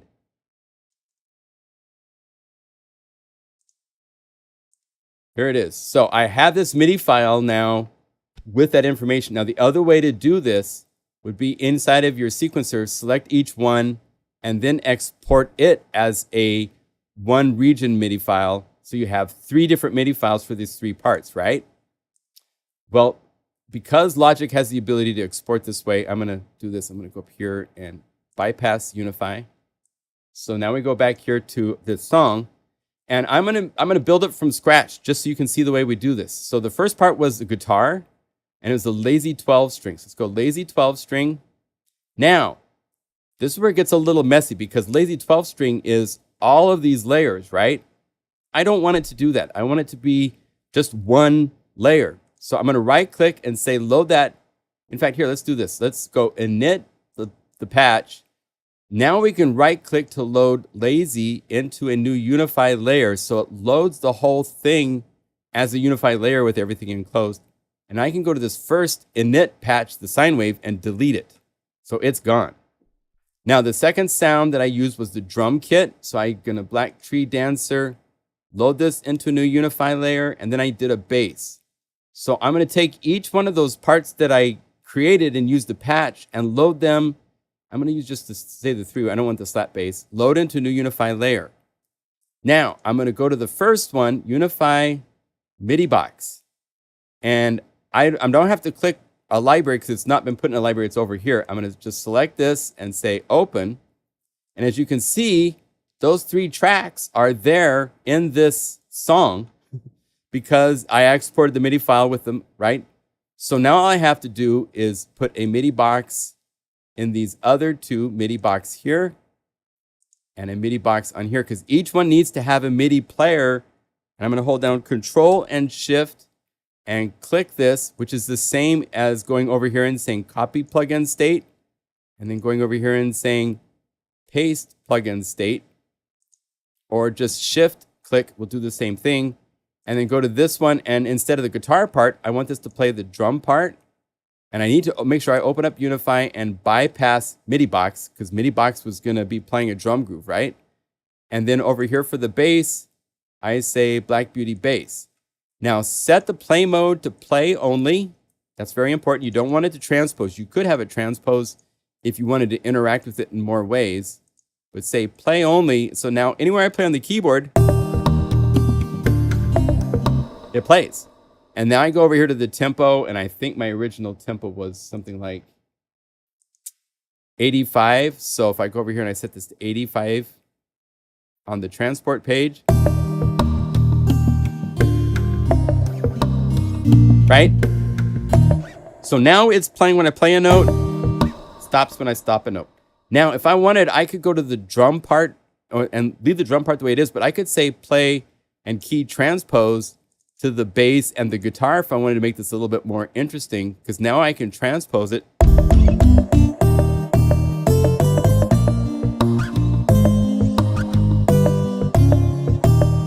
Right? So you can do that if you want, but I'm going to just keep it on play mode because I'm going to show you how I set up for the demo songs. So it's play only. Anywhere I play on the keyboard now, so have this go away. Go away. Anywhere I play, it's playing the MIDI file. And to make it even easier for you guys, I right-clicked all the key zones and I said middle C. So there's only one note that you can play to get to start. Now, to get it to start and stop, you go over to your in mode and set it to mono latch. and mono latch and turn this on. And now when I play a note, it plays. And it'll keep playing until I play that note again and it stops. So that's how we set up the demo songs, is setting it, limiting the key range, getting MIDI files first in your song. And you want to make sure that an important step, I've got to make sure I emphasize this. If you have a song where you've got different pieces like this, select them all, and in your sequencer, Command J or whatever it is to join them. So they're one region. You want it so that when it exports, it's just one MIDI file where it puts everything in that one continuous MIDI file so that the MIDI box will play. When you open up MIDI box, it will tell you the number of measures it is. I mean, the fun thing with this is once you've done this, you could do all sorts of crazy things for looping and so forth. I will do that in another time, but hopefully this shows you guys. Ron, does that help? Hopefully that helps. So that's how you do it. Make this MIDI file, shoot it over as a separate type 0 MIDI file. Then using MIDI box and using latch is the key to getting it to where you play a note. If you don't have latch turned on, it just plays and stops when you play a note. Right? So you can use this, and then it gets even deeper. You could save this as a song, save this as to my user library, the opening song, song 1, save as, save. And you could set it up so that you loaded that whole song as a separate. Here, if we went init and we go to the user library and I go to song 1, if I wanted to, I could init and load that as a Unify layer, get rid of the opening layer. So now the whole thing is one layer. Set this to 85 if that's what it's supposed to be. And I could do this for multiple songs. I could have 20 different songs that were each a Unify layer that each were connected to MIDI players, MIDI boxes playing. And then I could assign it to a knob so that I could enable, like I'm doing the mixing of different Unify layers, to cycle between the different songs with a knob and then play a note and it starts. So you could do a complete live set for a show with MIDI files and have it so one knob is controlling which song is playing that you start and stop with just a single note on a keyboard. So it's incredibly powerful if you want to get into that level of control. You can do some crazy things. You don't have to set trigger to latch unless you're going to be playing additional stuff on the keyboard. Because if I start this up and I don't have latch turned on, but if I go over here and if I turn latch on, I have to turn latch on up here above the top. So I say latch. Oh, let's see here. Let's turn this off. Oh, why is it not playing? Maybe we would set this to manual. Might have to set it to latch. Let me see. Yes. You might have to play with the transport mode or manual. No, you want latch. And if something goes wrong, there's this button down here in the lower left, the little stop all. That stops all MIDI boxes. So stop latch notes if you need to stop. So yeah, you would probably want to set latch. You check the latch mode, but latch is probably the mode that you want to set to. Good point. Thank you. Good. That's why I'm here. I'm here to make sure you guys get the information you need every week. Been doing this for like 4 years, 3 years, something like that, just to make sure that you are able to get into doing all the fun things you can do. And there's all sorts of new questions every time, every week. All right. The other thing to show you really quick is 808 Day 2023. Yeah, man. I need some coffee.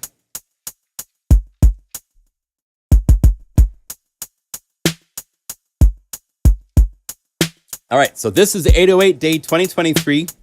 It took a little while. I'm so sorry. I didn't know this, but the 2020-21, which I don't think I have in here, edition of this library, the if you go to the patches folder, the MIDI files folder was named MIDI files all large caps. And for some reason, with the new MIDI files I created, it wasn't an issue for the other patches. They would all load, but for these, they didn't like that. And there is an 808 hidden, so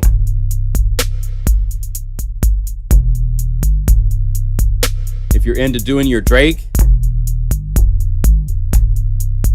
get that going. Wait a minute. Down.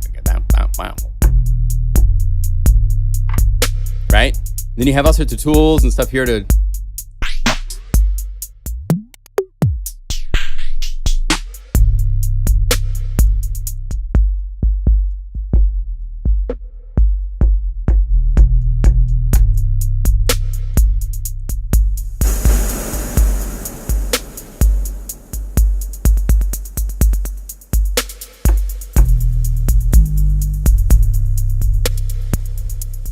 so you can trick these patches out. There's all sorts of fun ways to trick them out.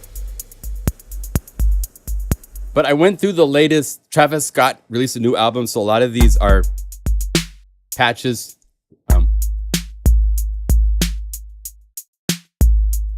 Taken from this current hits. Wild Dog is cool.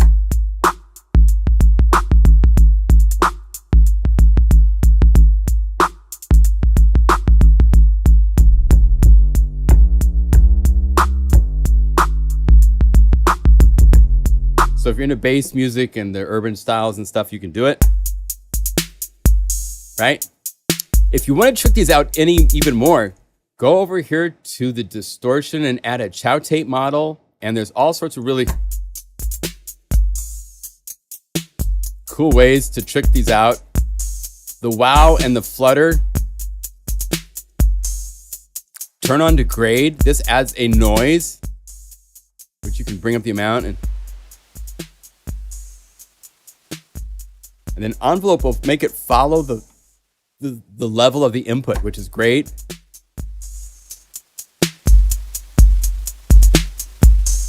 Go to loss. Sorry about that. Bring up saturation, drive. If you bring down bias all the way, it really tricks it out.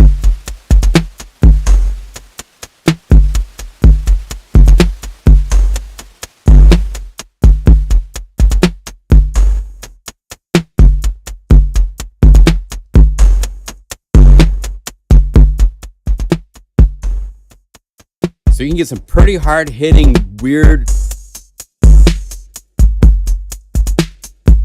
stuff going on with these tools that we have in here.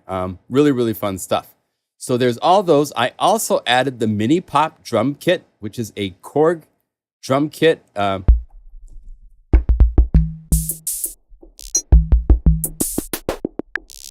then I added a couple tricky sounds that are from CR78s and so forth. And then I included the drum kits.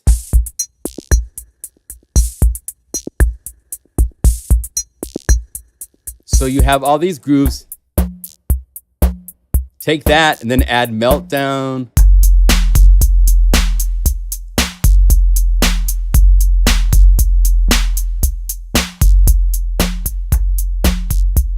Then add Thought Police on top of this.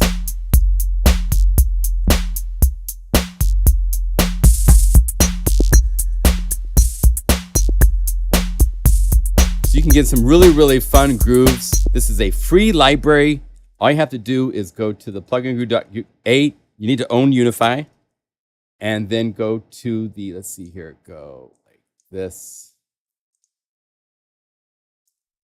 Plugin Guru.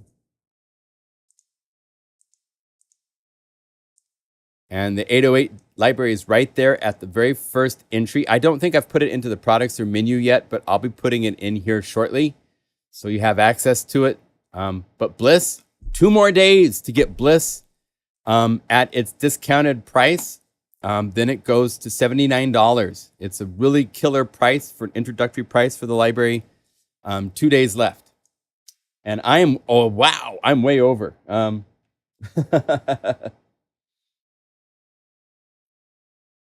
Awesome. Awesome. John, did you post the long drive patches? I don't understand what that is, Javed. What are the long drive patches?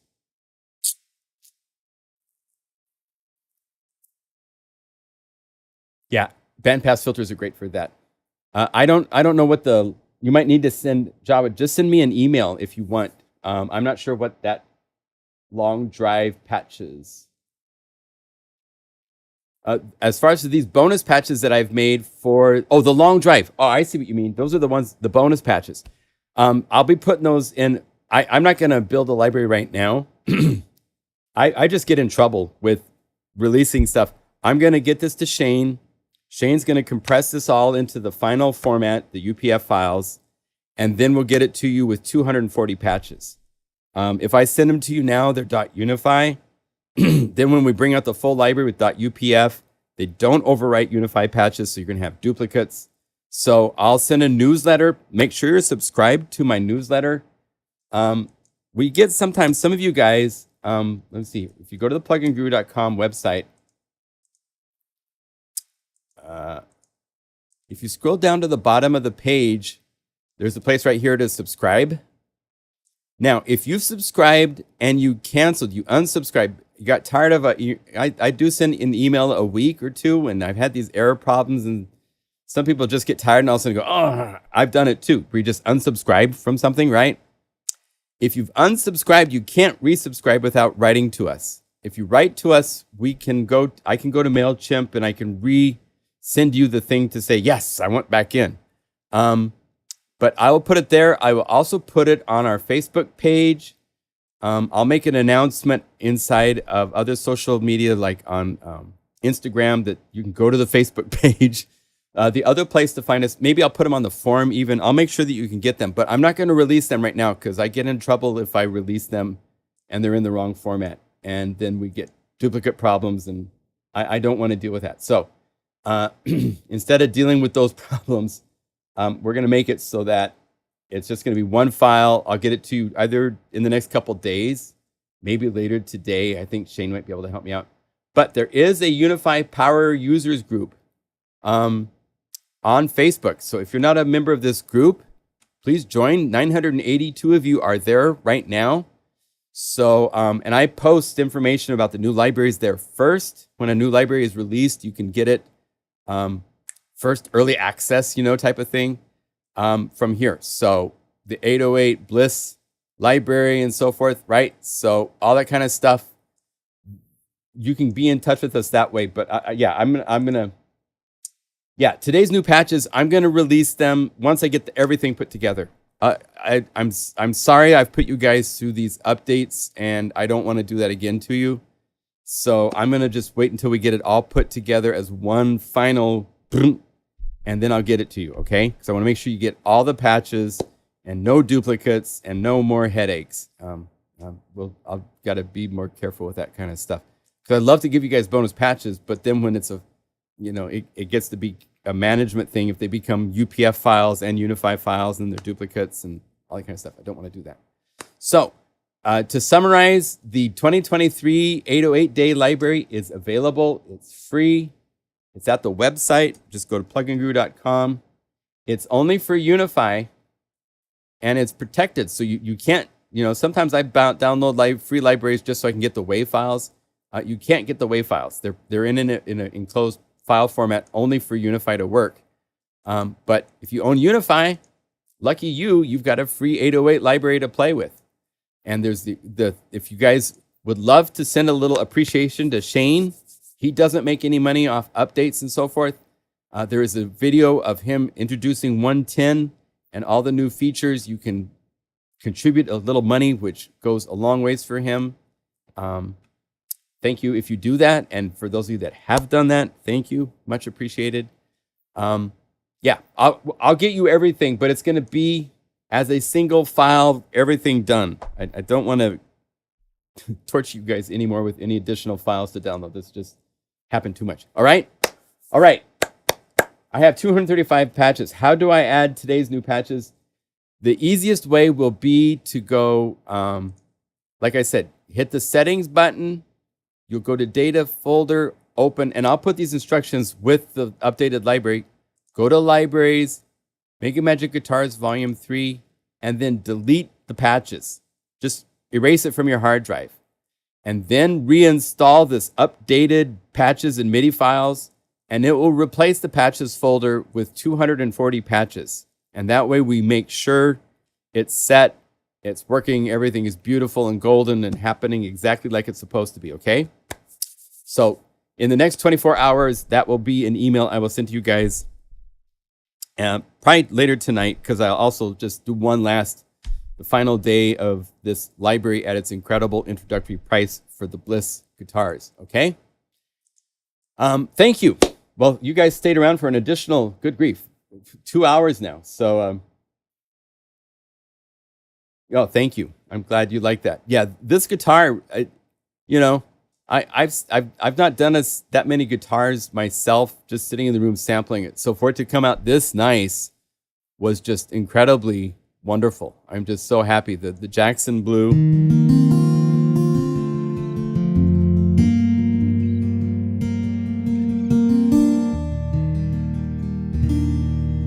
And because there's so many round robin samples, that's really what makes it work. So each note you play,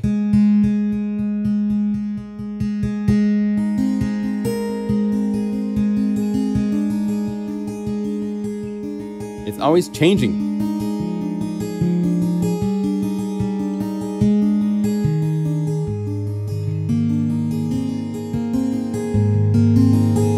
But they're very similar to each other. It's not like a lot of these libraries, they do round robins, and it's drastically different between the samples to make sure you hear it. But this isn't so much about you going, oh, hey, that's a different sample. It's just you want it to sound realistic and play naturally. The other thing I was really careful with is that there's very little velocity to filter.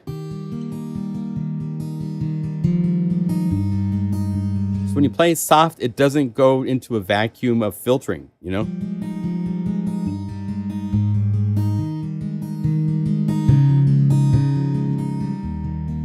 If you're playing a guitar, it doesn't all of a sudden get darker when you play softer. It just gets softer, but it's still bright. So, do I have to do a complete patch rebuild? Well, you can try to drag the updated library over, and it should replace everything and give you 240.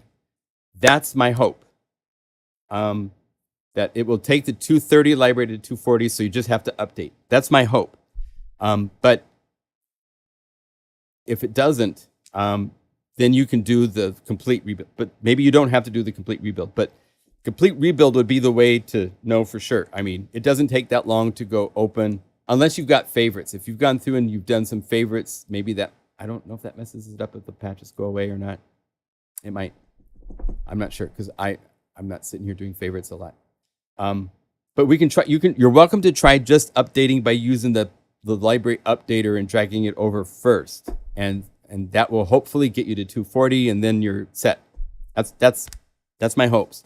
But I don't want to release anything until I have it in its format where it's all 240 and it's the final library. So give me 24 hours, okay? All right?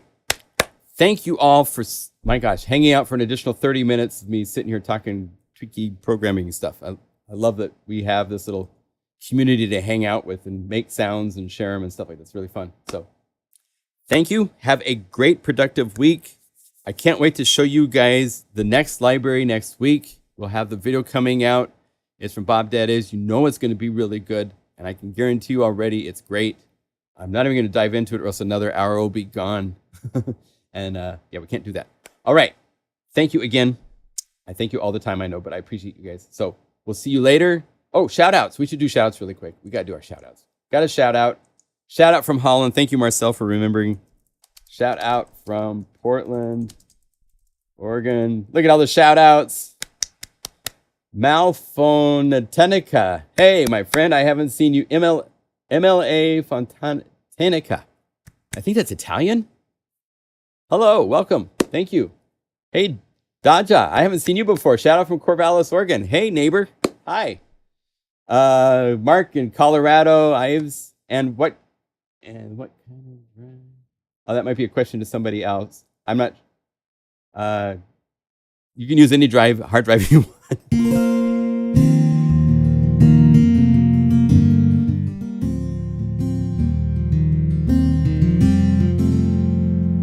Shout out from Japan, Kasaka-san. Domo arigato gozaimasu.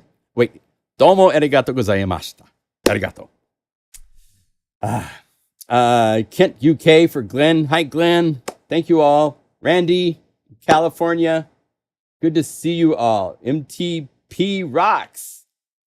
Hey, man. Nice to see you. Nice to see you. Thank you for joining. Richard.